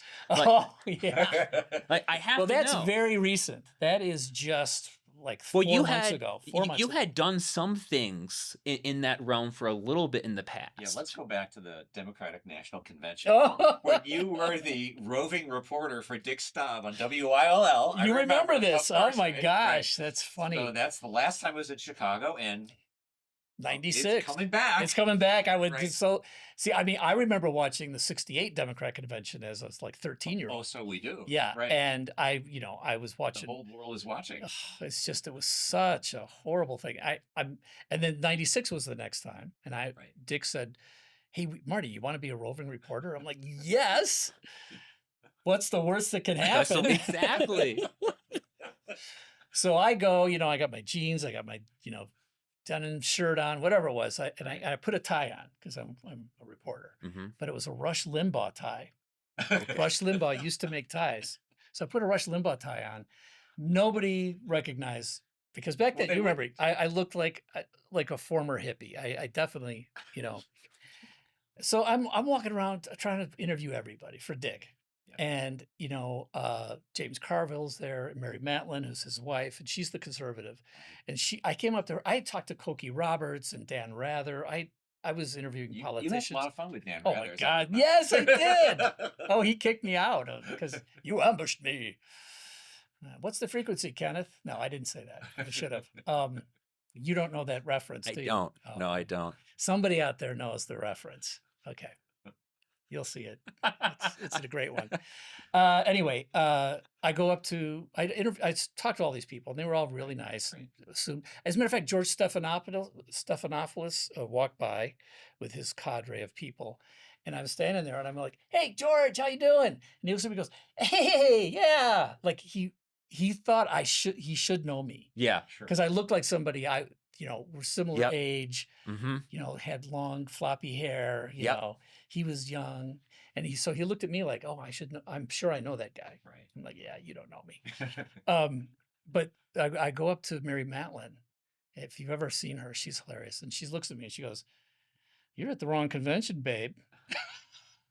And I'm like, do you know what I had? She goes, I know that tie. And I flipped it around, Rush Limbaugh on it. She just laughed. So anyway. That's amazing. So that was my first foray. That wasn't my first. People, though. I did. Yes. And had a good time. I was also at the National Review Convention, which was in Washington, D.C. Dick took me to that.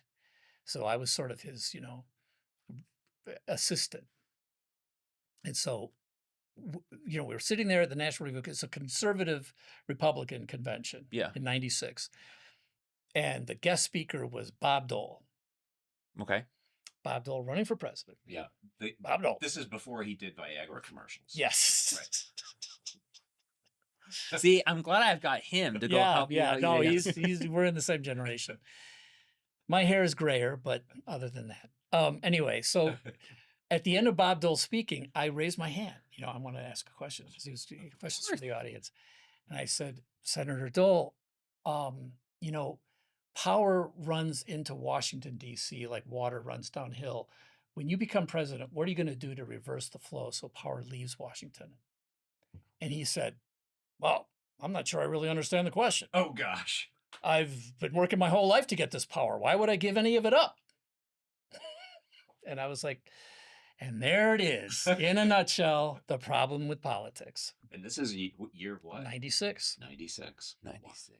And I still voted for Bob Dole. I thought he's a great guy. But I'm like, nobody in politics understands Tolkien.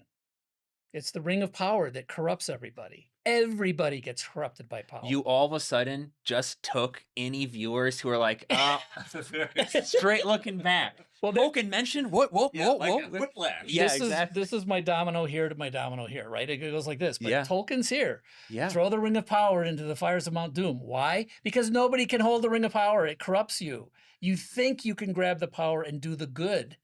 Everybody thinks they can do good with power. Yep. But actually, it's the power itself that will corrupt the person. Absolute power corrupts, absolutely. Yes. Yeah. And so I realized that I'm in my little Tolkien-esque C.S. Lewis world, and the politicians, nobody's there with me. Mm. So, of course, that was the last time I dabbled in politics. It was just fun because it was with my friend. Yeah, of course. But, then I went off and eventually moved to Seattle and did Halo and did Destiny and worked with Paul McCartney and did all those things. But politics has always been something that's interesting to me. So what about it was interesting to you? Because you have such an interesting mind of just talking right now, like it goes all over the place, All over making the these place. connections everywhere. Yeah. I can see how you got along. Both of you love doing that stuff. So what about it was interesting to you? Well, actually, pretty much nothing other than That's a me great answer. sitting on the couch watching news and throwing my shoes at the TV. And basically, what's wrong with you people? You're all jerks. Oh, these career politicians. Ah. But my daughter, Allison, who's lived in Las Vegas for 15 years, started a nonprofit over 12 years ago, which works for children whose parents are gone and are being raised by their relatives. Okay. So she has this company called Foster Kinship. It helps these families navigate through all the bureaucratic crud that's thrown at them. And it's just a great, great thing. It's the one thing that is actually legitimately a good thing. Yeah. Everything else in my life is like, hi, this is cool. This makes money. This is this, but like, this is something that when I work with Allie or I try to help her out, I feel like, yeah, somebody's figured out how to do something that's actually good for society. Mhm. And I feel like maybe I can help get into heaven because I said, well, my daughter's Allison. So Yeah. So St. that was Peter's me just talking like to St. looking Peter. here and being like, yeah, all right. you failed a lot of places here. Oh, The- wait, your daughter's Allison? Okay. this will give you 5 points of extra credit. Yeah. You needed 4 more to get in. You're still in the negative, but your wife is Marcy? Okay, well, you're in. Okay. Yeah. So anyway, by the way, that is not my theology. Just, We have to be sure. We Yeah. have to be careful. Right. Yeah, some people will take that very literally. yes, I know. Yeah. Okay. So Allie has, over the last few years, since we moved here 3 years ago, she would tell me about some of the political bureaucratic stuff she's working through. And she's been invited to go to DC and testify on behalf of family things. And Wow. she's much more connected. And so just 4 months ago, she said, hey, Dad, I've met this guy. I know you've contributed to a few candidates. I met this guy who's running for state assembly here in Las Vegas. I think you'd like him. He seems like you. I'm on a board with him. He's a cool guy. You should talk to him. So I called this guy. His name is Rafael Arroyo, and he absolutely salt of the earth. I love the guy. Young, running for state assembly.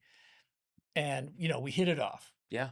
And so I said, Raphael, how can I help you? Like, I contribute money. Is there something else I could do? I've got a career. I've got a studio. Like, just tell me how I can help. And eventually he just said, well, I want you to meet the people I'm working with. So these people called me and they were running his campaign, but they also ran Governor Lombardo's campaign from 2 years ago. Okay. I'm like, oh, that's pretty cool. That's the one guy in Las Vegas, in Clark County, the state of Nevada, that it was as a Republican won a major seat, which was the Republican. So I'm like, this is cool. And so I started talking to them a little bit. And after a few conversations, this guy said to me, after I said, well, what can I do? You know, what really can I do? And I'm thinking, you know, I'll write a little music, I'll Yeah. record some voice thing, or I'll contribute money to somebody who needs to do something. Yep. And he says, have you ever considered running for Congress? Wow. And it hit me like, of course, no. Mm-hmm. But he said, it was a long pause, by the way. He goes, well, you're not laughing. So then I started laughing and I said, yeah, Yeah. it's just crazy. And I said, the weird thing is that I used to tell my daughters as they were growing up, as I'm throwing shoes at the TV and these career politicians are all jerks. That's not the way politics should be. These are not the people who should be in politics. They think of it as a career. It should be a civic duty. It should be the same as jury duty. And it should be called Congress duty. And you should get a letter in the mail and it's like, it's your turn to go to Congress. And then you do your 2 years and then go home. So I said, it should be called Congress duty. And every American citizen might be on the hook to serve in Congress. And that way we would, in my mind, we would get the greatest, instead of a bunch of lawyers or a bunch of CPAs or Yeah. MBA or whatever it is. You'd hear the voice of America. You'd hear, it would be random, just like jury of your peers. It would be Congress of your peers. And so I never anticipated that that's something that could happen, but I sort of preached that. Yeah. And so at that moment when he said, have you ever considered running for Congress? I thought, oh my gosh, this is my jury duty, Congress duty letter just came in the mail. Yeah. Yeah. The And I good Lord can't- took something you Yes. said and said, hey, Hey, you okay? hey, no, it's this. Yeah, that was this. And I was like, dang it. You know, I can't just say no. So I said, I'll get back to you. This is on a Friday. Prayed about it, talked to Marcy. And here's what's, you've just met my wife. Yeah. So this is funny. I asked her about it and she says, what? That's insane. I'm like, yeah, I know it's insane. And then she goes, it sounds like something you would do. When Dick told me, Yeah. it wasn't a surprise to me at all. Like, oh, okay. Yeah, this is just the next journey. So It was something cool because what's the worst that could happen? what's the worst that could happen? So, yeah, I talked to Allie. Now, Allie, of course, was thrilled. Dad, you can, you know, you'll have an in with all these politicians that I need you to pull strings for. And I'm like, wait, Allie, I'm not going to be a sock puppet for you. It's like, you know, if I do this, it's going to be my own thing. But I will absolutely make sure, you know, that Foster Kinship gets all the best stuff it can politically. So I called the guy back and I said, okay, look, if I were to say yes to this, his name is Jeremy. So Jeremy, if I would say yes, or if I wanted to just take the next step, what's the next step? Yeah, of And he course. said, well, we want you to meet with the governor on Friday. And I'm like, that's not a next step. That's like a giant leap. It's a leap. So, I mean, you know, my dominoes thing, he's doing it. He had me go all the way to the governor of the state of Nevada. And sure enough, that Friday, I'm sitting in a room with Joe Lombardo and we're talking and comparing notes and telling him about my political journey and my music journey. And he's telling me about his military and police background. He was sheriff of Las Vegas. I mean, he was in charge of the investigation in that worst shooting of all time, the guy who shot out the thing. I mean, it's just fascinating. And he was very encouraging. And I got, after talking to him and realized that these guys actually were serious. So I'm talking to Jeremy after that and I'm like, okay, it feels a little bit like a Hail Mary pass. It's late in the process. And he's like, yeah, it is late. It's a long shot, but we feel that you check a bunch of boxes that nobody else checks. But Marty, you have to understand how hard it is to find good people to run for office. Yeah. And as soon as he said that, I was like, oh, that's the deal. That's why if good people don't choose to do their duty, then the only people who end up being in Congress and politics are the bad people, which is why I keep throwing my shoes at the television. So at that moment, I thought, I can't say no to this because then I will always wonder, was there some little thing I could have done by saying yes? So that's why. Yeah. It's not No, it's I not love that. I don't have this vision of being able to change the system or do anything like that. But the worst thing that the minimal thing that I thought I could take from whatever this experience is I will learn a little bit about how the sausage is actually made. I Mhm. will open some doors I've never looked behind before. Yep. I will meet people I would never have met. I will see something about this process that is definitely a mystery to probably 99% of the people. And I did. And I would love to share some of the stuff I learned over the 4 months. Um, but I didn't win. I didn't win in the primary. Basically, it was a four-way race. And the guy who came in first took 10,000 votes. And then three of us split the remaining 18,000 votes. So it Yeah. was like basically a second place split. But to a certain extent, I'm kind of happy that I didn't win because I enjoy all the things I learned. I have some connections, and I don't know where this is going to lead. Mhm. Like I said before, at this point now, after a few weeks after losing, you could see that as the closed door end of that chapter, or you could see it as just there's a new chapter. This is how this chapter ended, but the story is still continuing. So I don't know where this is going to lead. I don't know if I'm completely done with politics or if it just is going to move me in a different direction and I'll take what I learned and do something new. But what that is, I don't know yet. Wow. No, I think that put together a lot of pieces for me because the whole concept of what's the worst that can happen, I feel the thing that you've really figured out is that when you're in life, you want to take advantage of like, okay, this seems like a really cool moment. Hmm. And you set yourself up at the beginning to realize this is what I'm expecting. Because you even said, like, when I was getting into this, like when we're talking about, running this year, you're like, well, I'll meet a lot of really cool people. And you're already thinking ahead in terms of, well, if something did go wrong, because what's the worst thing that could happen? Well, this would be, and I'd gain all of this. Yeah, right. And you have that beautiful perspective. And I feel like Thanks. that's probably the key thing that and always wanting to chase your curiosity Hmm. because you're more concerned of if I say no, I'm going to lose all of this. Right. But if I say yes and I fail, I'll still gain Right. all of this. Right. And it's weird. I think that's a good insight that I've never thought about myself. But it's like, even if I say, what's the worst that can happen? It's almost like the worst can't happen because the worst never does happen. What actually happens is something that fails, but out of that failure, you get something you weren't expecting. Yeah. You get this other knowledge, you get these other insights, you see another chapter opening up before you. So that's essentially, it's almost always like, yeah, the best always happens. Well, you mentioned Tolkien. Yeah. So I'm a big Tolkien nut too. So Okay. I'm thinking of all those times in the trilogy, Gandalf falling down with the Balrog. That's the end. Yeah, that's the end there. The fellowship breaking, Boromir betraying the party, right? And you get to the very end, and all of a sudden you're like, oh my gosh, the ring isn't getting thrown in. Yeah.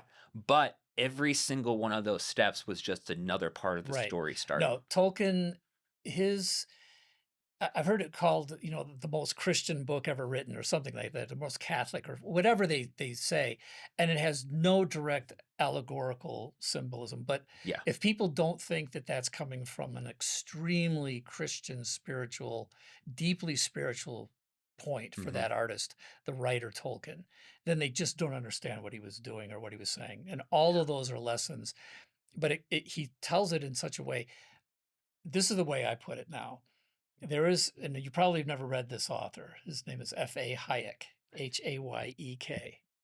And he wrote a book that came out in 1948, maybe. It's been reprinted a zillion times. It is the foundational book, one of the foundational documents of the 20th century for conservatism. economic. Yes. He's the Austrian School of Economics. Mhm. He inspired William F. Buckley and Milton Friedman. All the conservative groups. They all go back to Hayek's, and the book is called The Road to Serfdom. And if you read The Road to Serfdom, it is like the nonfiction version of Lord of the Rings. And if you think about it, Hayek and Tolkien and C.S. Lewis were all British authors in London at the same time, lived through World War I, lived through World War II, those experiences. Hayek wrote a book that tells you in nonfiction terms the nature of human beings. And Tolkien gives it to you in fictional terms. So it's like they Wow. actually just go together so well. I'm probably one of the weirdos in the world that actually think Hayek and Tolkien are like the same thing. Well, when we get it out there, I'm sure you won't be anymore. Okay. Did But that's why, believe it or not, when I went to Washington, I was just there like a month and a half ago, and I was a guest speaker at the Heritage Foundation Yeah. and Club for Growth, and I went to all these conservative places. And when I got to the Heritage luncheon, there were a couple other people speaking before me, and I'm like, yeah, I keep hearing the same things. I agree with all the things I'm hearing, but I got up in front of these people who, all conservatives, old and young, and I said, look, here's my political philosophy. If I was to wrap it up in a nutshell, it's Hayek, Roads to Serfdom, but it's the thing that actually really speaks to people is Tolkien. So I believe it's time to take the ring of power and throw it into the fires of Mount Doom. And everybody clapped. I'm like, okay, good. You guys get it. Yeah. And somebody said, what caucus, if you get into Congress, what caucus you will be in? And I'm like, I have no idea. I said, I'll probably start my own caucus called the Fellowship of the Ring. Yes. And they clapped again. Now, I didn't make it, but I still believe that the problem in Washington is that power will not leave Washington. The people who are there are so determined to hold on to power, Sure. and it's That's right. corrupted the whole system. Mhm. And the founding fathers, the Federalist Papers, if you read the Federalist Papers, it's all about protecting citizens from the tyrannical rule of governments and making sure power doesn't stay centrally located, but is diluted back out to the states. And we have 50 states that are being starved because most of the power is in Washington, D.C. And I believe the Heritage Foundation and a bunch of other conservative groups completely agree that this has to happen. But they've been there so long, they're too comfortable. I looked around this room and like, you guys got a building. You guys have lunch every week at this place, and you keep talking about the same things. I didn't say that at the time, but I was thinking in my head, everybody in Washington, regardless of where they are on the spectrum, they're comfortable. Yep. They have the parties they can go to. They have the buildings they go to. They have the clubs they can go to. It's a fixture. Nobody is saying, I shouldn't be here. This is Mordor. Mordor with the Capitol building looked like the Eye of Sauron to me. It was lit up at night. I'm like, oh my gosh, this is it. I went through my Tolkien stage really heavy when I was in DC. I did simply walk into it though. Mm-hmm. One does not simply walk into the He's good. Yeah. He's smart. Smart. No, that Listen, dude is an inspiration. I want to yes. be a world-class storyteller like that guy. Yeah. That Oh. guy's amazing. Yeah. Did you? But see, that's one of the other things that C.S. Lewis discovered. He was a great writer of nonfiction works like Mere Christianity and, The Abolition of Man and these great things. At some point late in his life, in his 60s, he realized that he couldn't argue people into the kingdom. Yep. Right. And he realized that his friend Tolkien, and Lewis had already done some great storytelling. It wasn't like he wasn't a great storytelling, but then he decided, I'm going to do the Chronicles of Narnia, Lion, Witch, and the Wardrobe. Yep. And like that is like more people, I think, have been affected by those works Oh, than absolutely. like all of the other works Lewis has done. Well, that's the thing of what's truly beautiful about a story. Yeah. Like not like a true story. And I know you know what I mean by that. Yes. Because when you watch it or you read it or you hear it, like something changes. Yeah. Well, that's art. That's that, we're created in the image of God, and God's a creator. So we're, as Tolkien talks about, sub-creators. We're not, we don't create from nothing like God did. Mm-hmm. We create from stuff that we already have experienced, but it is still something we can't not do. We have to be creative as people. And you can't just receive all your information from, these sort of rational, nonfiction, non-spiritual places. Like human beings just don't thrive that way. They thrive because of music and art and story. Mm-hmm. And it's so powerful. I think it's the most powerful thing. So Yep. Hey, you're preaching to the choir. And I think one thing I've learned from you and other artist friends that I have is there's beauty in every job that you do. Mm-hmm. Then it doesn't matter whatever that job is. There's beauty in that.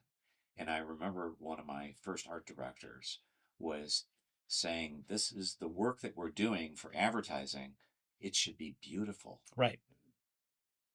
So we started using words like, that's really pretty. Yeah. And it was okay to say that, Yes. right? Yeah. But we don't say that often enough. Right. Right. No, I mean, the functional nature or the pure, this is the problem with my Protestant life, was I'd gotten so intellectual. I was so in my head about everything that I'd forgotten how you have to include the heart, the whole self. And for me, at least, that's one of the returning to Catholicism has brought a more holistic thing, which I needed. So I'm not saying everybody needs to be Catholic, but I think as Christians, especially, we can't just get, where is it written? And that's it? That's as far as you're going to go? Where's the Holy Spirit? Where is some tradition? Where is the community? Where is worship as a group? Where is our history? Where does that fit in? You can't just it's on the page, it's these words and these mean this. And it's like, you can do that. I'm not saying that doesn't have merit. Right. It's just not complete. It doesn't give you everything. I think we talked about this earlier, not in this room, but why was Jesus telling parables? Mm-hmm. He was like the greatest storyteller. Yep. And what I love about some of his stories is you see the apostles are like, yeah, what? We didn't get that. It's I mean, they just, it's in his Bible. And then he would explain it. Yeah, he would try to too. explain it to them. And I'm sure he was like, you guys not, are you getting, why aren't you getting this? So I have to really quick. You said something. You mentioned how it took you a long time to realize that you had to include the heart and the soul and everything. Yeah. I'm going to say that maybe consciously it did. But if I'm looking at all these notes that I took down, you subconsciously got it the whole time. What could possibly go wrong? No, I'm not even joking. Sure. Believing in the future that happens here. It's not the end. Always chasing your curiosity. Loving what's cool. And I think cool to you was, well, what did you feel in here? Yeah. Because I mean, what is cool? There's you can't define it. Right. So I feel like you had done that all along. You'd been running after it. You might just not have realized that's what you were doing.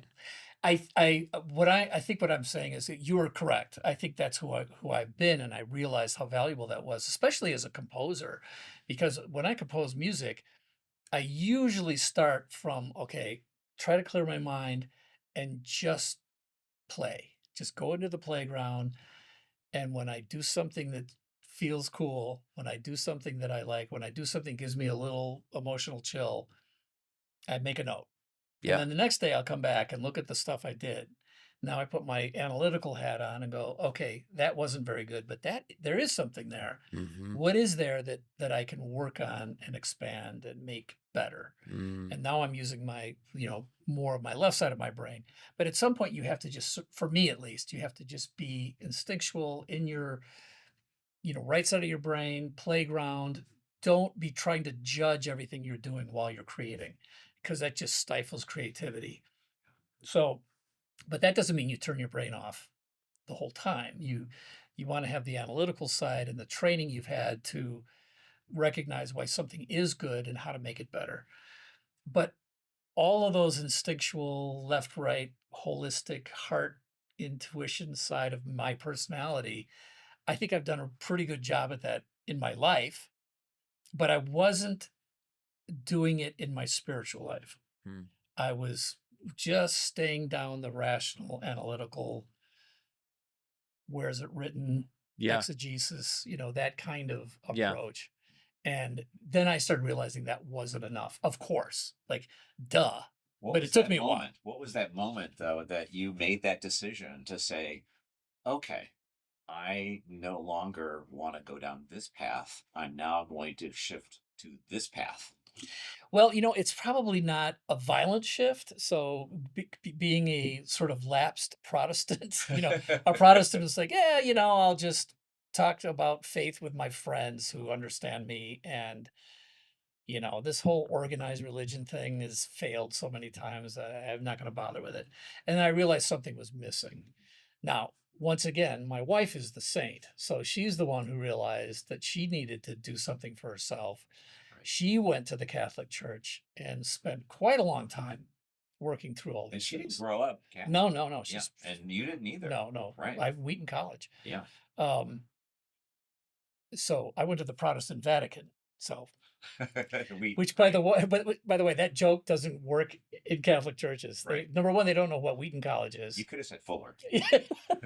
That still wouldn't have worked. I'm not kidding. Anyway, I saw her journey and I saw what she was doing. And so I thought, well, now she's Catholic. I went to when she was entered into the Catholic Church, and I went to that ceremony, and one of her longtime Catholic friends was with her.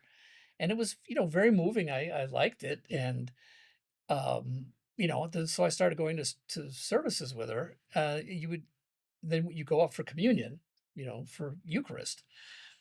But one of the rules is that if you're not a Catholic, you shouldn't actually take communion. So you just go up and you do this, and the priest blesses you, and then you're done. And it sort of hit me. This is how shallow I actually am. I'm like, gee, are we gonna spend the rest of our married life going to church together, and I can't take communion with my wife? Wow. So that was it. That's a decision point right That there. was just a decision. I'm like, well, maybe I should do this RCIA thing and see what Catholicism is actually all about, and go ahead and make the deal. RCA, tell us what that is. Oh, RCIA is I should know it. It's funny. RC does not stand for Roman Catholic. That's the Okay. funny part. All right. That's okay. But it's whatever it stands for is the education of non-Catholics. You have to take this 2-year educational program. It's not just non-Catholics, as I've learned. It's people who are Catholic and and wanna have take it. really fallen away. Yes. And want to come back. Yeah. Right. As a matter of fact, there's a podcast guy. I think he's written a book too. It's called RCIA for Catholics. Okay. It's Father John something. Right. Of course, it's John. That's right. But anyway, yeah, it was, when I went to RCIA, and you're right, at least 80% of the room were what they considered to be cradle Catholics, people who grew up in the Catholic Church, had fallen away, Yeah. but decided to come back. That's so cool. So they knew a lot of stuff, but they didn't know why certain things. And I was sitting there, and you'll laugh at this because you grew up Protestant, right? Yeah. Both of you? Yes. Yeah.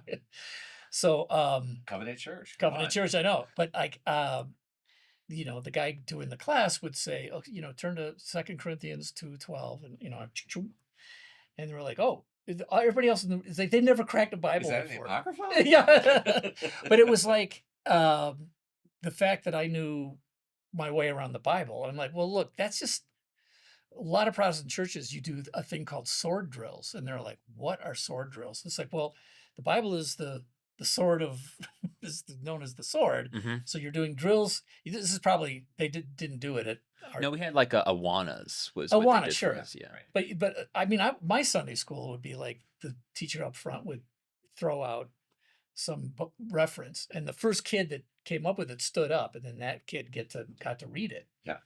So You didn't do candy quizzes. no, it sounds Oh, good. okay. But I was Bible quizzer. I was on an actual Right. team in junior high. Yeah, we always got candy. You got candy Yeah. for looking it up. Yeah.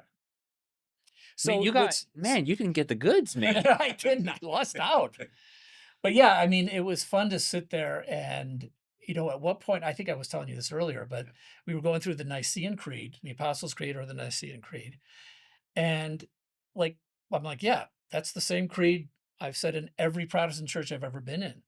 And I said, this is the same creed that all the Protestants say. And the teacher and the other Catholics are like, what? Like, and so I So realized at true. that point that like Protestants believe this junk about Catholics, Catholics believe this junk, and like the two are not in sync at all. Yeah. The difference between Catholics and Protestants is so like cultural and misunderstandings, and it's almost just not worth even going into. Right. So Yeah. I really enjoyed it. So That's really cool. Do you have any other questions, by the way? I just wanted to take a couple of minutes and talk about foster kinship okay. and what that's all about, because I think that anyone that knows you would be really interested to know how that came about from your perspective. And I know that Marcy's had some involvement too. Yeah. But I think it's such a cool thing, because as much as we want to believe that the world is getting better, it's not. There's just so many people that struggle and they lose their children, one reason or another: drugs, alcohol, prison, something. And now you have these children that are either left to the system, or someone comes along, generally grandparents, Yep. that are raising these children. And then the question is, who's going to pay for that, all of that? Right. Because the grandparents may not have that kind of money. Right. So, Well, Allison had gotten her degrees and had gotten work in HR at Microsoft, and then she ended up getting hired to be in DCFS, the Children and Family Services kinds of things. She was basically a caseworker. She moved to Las Vegas, caseworker for children and families. And this is 15 years ago now. She had, and this is how we found out about it. So she had a case that came in, and it was horrific. Things can happen, especially in Las Vegas, that are really horrific. Husband, drug addict, gets out of prison, 4 kids, kills the wife in front of the kids. oh my God. Either he killed himself or he was back in prison. I think he might have committed suicide. This gets dumped into Allie's lap. She's, in her 20s now. So late 20s. And it's just horrific. But she sees it from the government standpoint. And one of the things that she'll say is, if you're going to have somebody raise your kids, the government is the last choice. Like that's the last thing you want to see, that the government is the final safety net. If you're all the way down where the government is raising the kids, that's the worst possible place. And she's a data person. She has statistics degree, and she knows how to read data, and she really gets it. So she's like, she knows that's the worst thing, but she's in a system where you come in and you become a case, and it becomes a government case, and then here's how you get into the foster system and all this stuff. So these 4 kids are going to come into the foster system, and all 4 of I think they range from age 8 to 2. And these kids were all going to be broken up and sent to 4 different foster homes. But the great aunt came in, so almost the grandmother, but there was the sister of the grandmother, came in and said, I'm taking these kids. And the department basically is like, good, now it's no longer a case for us, because a relative is going to take care of the kids. They're off the books. So Allie kept in touch with this woman, and this woman, of course, within the first week is calling her back saying, I can't have these kids in my house. It's too small. I need a new apartment. I'm able to get this new apartment that will be enough for these 4 kids to live with me, but it's $800 more than I have. I need $800. So Allie went back to the department saying, this woman can do this, but she needs another $800. And the response was, well, that means she's not capable, so we have to take the kids and split them up and put them in 4 foster homes. So Allie went out to the parking lot, called Marcy, my wife, in tears. And so we just was like, well, here's $800. Like, we just make this work. And so she saw that there was this, this gulf between what agencies do and what they're capable of doing and how the system works, and then what is the percentage of children who are being raised by their relatives. And I love the fact that, J.D. Vance is now the new vice presidential nominee. He's a foster kinship. He was raised by his mama. Yeah. Yeah. He's raised by his grandma. Yeah. Because his mother was a drug addict and his father had abandoned the family. This is not an unusual thing.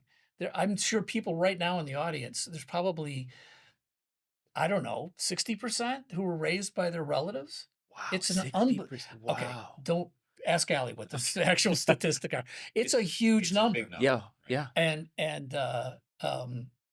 she was just like, okay, whatever, how can we get some of these government services and some of this money that's being allocated to these things? How could we get people educated to know the right things to do so they're not, the government doesn't penalize them? How do we make sure they have the right amount of space? How do we make sure they have the right supplies? How do they get education? And how do we get some of these funds to also come to foster kinship areas? And so she is now, since that point, she started this nonprofit, 37 employees. They've serviced over 10,000 families. 18,000 children have gone through the system. So it's this amazing thing. In the last 12 years, it's hugely important. So I think, and she's got a system now that is, I call it franchisable, which she hates, but she has a system that could work in every state of the union. Like this can be taken to other places and people can use this model and make things happen for this really sort of forgotten people. And it cuts through all demographics. It's not rich or poor. It's not black and white. There's no racial component. There are, she says she gets these, wealthy aunts who come in and suddenly their two nieces and nephews are on their doorstep and they just don't know what to do. How do they get them how do they get them registered for school? Oh, you're not the parent? You take them to the doctor. Oh, you're not the mother or father? Well, you can't sign off on this. So Allie has figured out all of these hurdles and helps people with all of that stuff. That's a lot. Yeah. That's really amazing. Wow. So thanks for asking about that. Yeah, you bet. So two more things. I want to end on a really fun note. And Okay. that is, tell me about Paul McCartney. and the reason I know this, the audience has probably figured out. I've known this guy for a very long time. Very long. And so anything Beatles, it didn't matter. They walked on water. Oh yeah, right? for me, absolutely. And we grew up in that same era, right? Because I remember my sister going crazy when the Beatles came on Ed Sullivan's show. Absolutely. Right? So I go back to that time. I want to know how that all came about. And then I have one just wrap up question. Okay. Yeah. Well, we had done Halo 1, 2, 3, ODST, and Reach. That's 10 years, a full decade of Halo games. All this music. I'd worked with all sorts of famous actors and musicians. And when we started working on Destiny, it was a whole new project. And the guy that I knew in Hollywood that used to help me get actors that I wanted, Ron Perlman and Keith David and Nathan Fillion, all these different people, Katie Sackhoff. I saw him someplace and he said, he called me up and he said, Marty, we're sitting in the office, we're thinking, who should you work with next? Wouldn't it be cool? So we're brainstorming who you should work with next. And we decided you should work with Paul McCartney next. I'm like, Wow. Paul McCartney? I'm like, well, yeah, of course. Now, how are you going to make that happen? Who do you know? Oh, we don't know anybody. We're familiar with that. That's the news you want to hear. Yeah. Right. And I'm like, oh, What's the okay, worst that can so happen? you just pulled this out of the air and you think it would be cool. And so I said, yeah, well, good luck with that. So 2 months later, I'm at GDC and doing a keynote address. And his name is Lev Chapelsky. And he straight out of Hollywood. Everything about Lev is pure Hollywood. It's great. He's so much fun. So that means there's a lot of smoke and mirrors going on. There's Nice. just a lot of BS. Yep. But Lev comes up to me just before I'm on the stage and he's down here and he sort of pulls on my, I go, what? He said, he goes, Marty, I got you a meeting. I'm like, a meeting with what? He goes, with Paul McCartney. I'll talk to you after your speech. And then this guy goes, and now Marty O'Donnell to do the blah, blah, blah. And I'm like,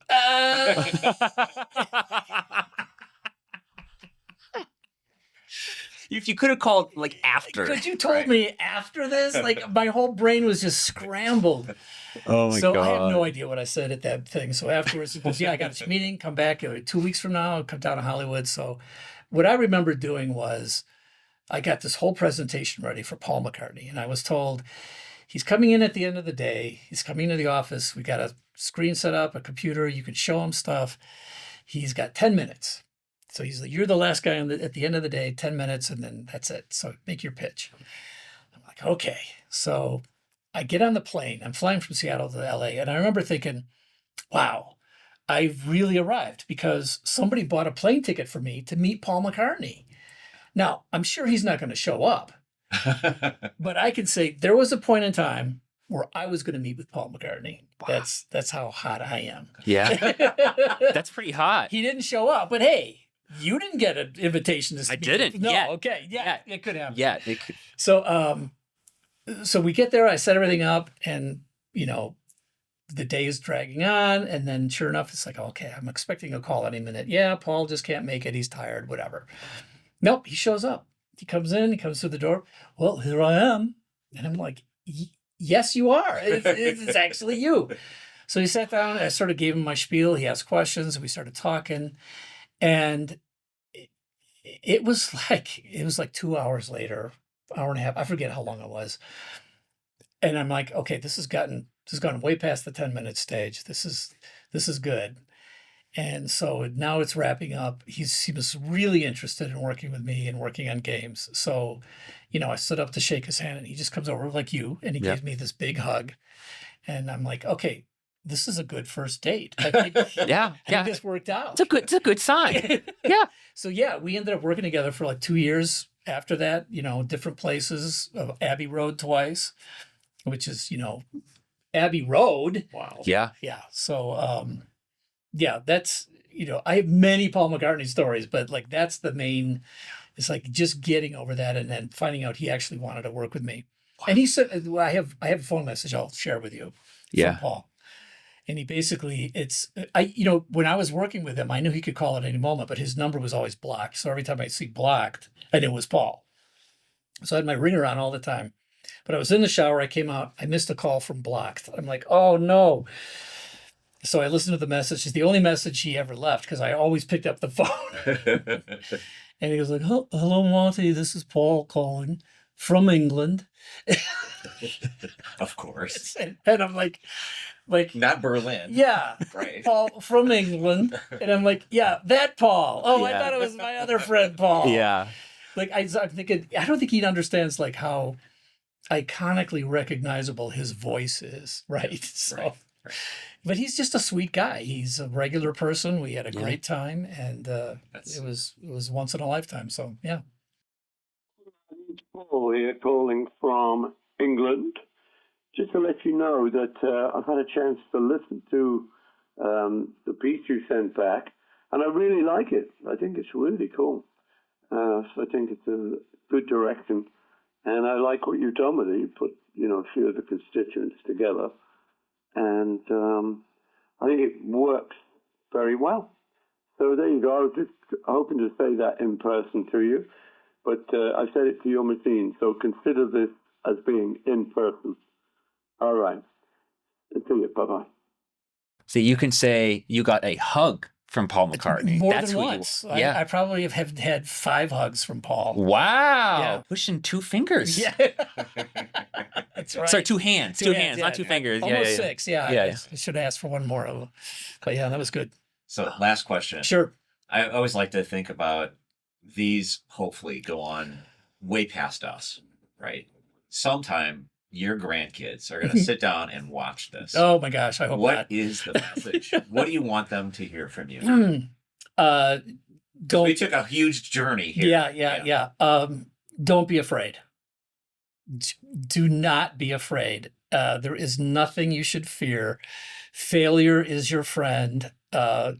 you'll never be successful at anything if you have fear. So I think fearlessness is like just really important. I teach these kids when they come over and I throw them in the pool and stuff. And of course, grandma and the mom are always like, pop, don't make the kids swim or whatever. It's just like, I just feel like there's so much fear and fear just freezes you in positions. And then the worst thing that you can have happen to you other than is not failure, it's regret. I think regret is the thing that will stay with you forever, at least for me. That's my experience. So I never want to say, wow, I had a chance to do X, but I was afraid and I didn't do it. I mean, when you think about it, it's almost always after you dive in the cold pool and you get used to it, you're like, oh, that's not so bad. What was I afraid of? Mm-hmm. It's always in hindsight, if you've done the thing, you go, what was I afraid of? Yeah, so that's what I would say. Awesome. Thank you very much. Sure. That's really cool. Just That was a blast. Great. It's a blast for me too. Thanks, guys. Yeah. Thanks. See ya. Well, hey, you made it to the end. I did. So that is all yours. If you want to say anything to anyone else before we sign off, is there anything you want to say to anyone? I will say one last thing. Be nice to the goose. Be nice to the goose. You can look it up, or I can explain it. But be nice You know to the what? goose. Yeah, we'll make them look it up. You can tell us afterwards. I will. Sounds I will. good. All right. Well, hey, everyone. It's been a blast as always. Remember, stay curious. See ya.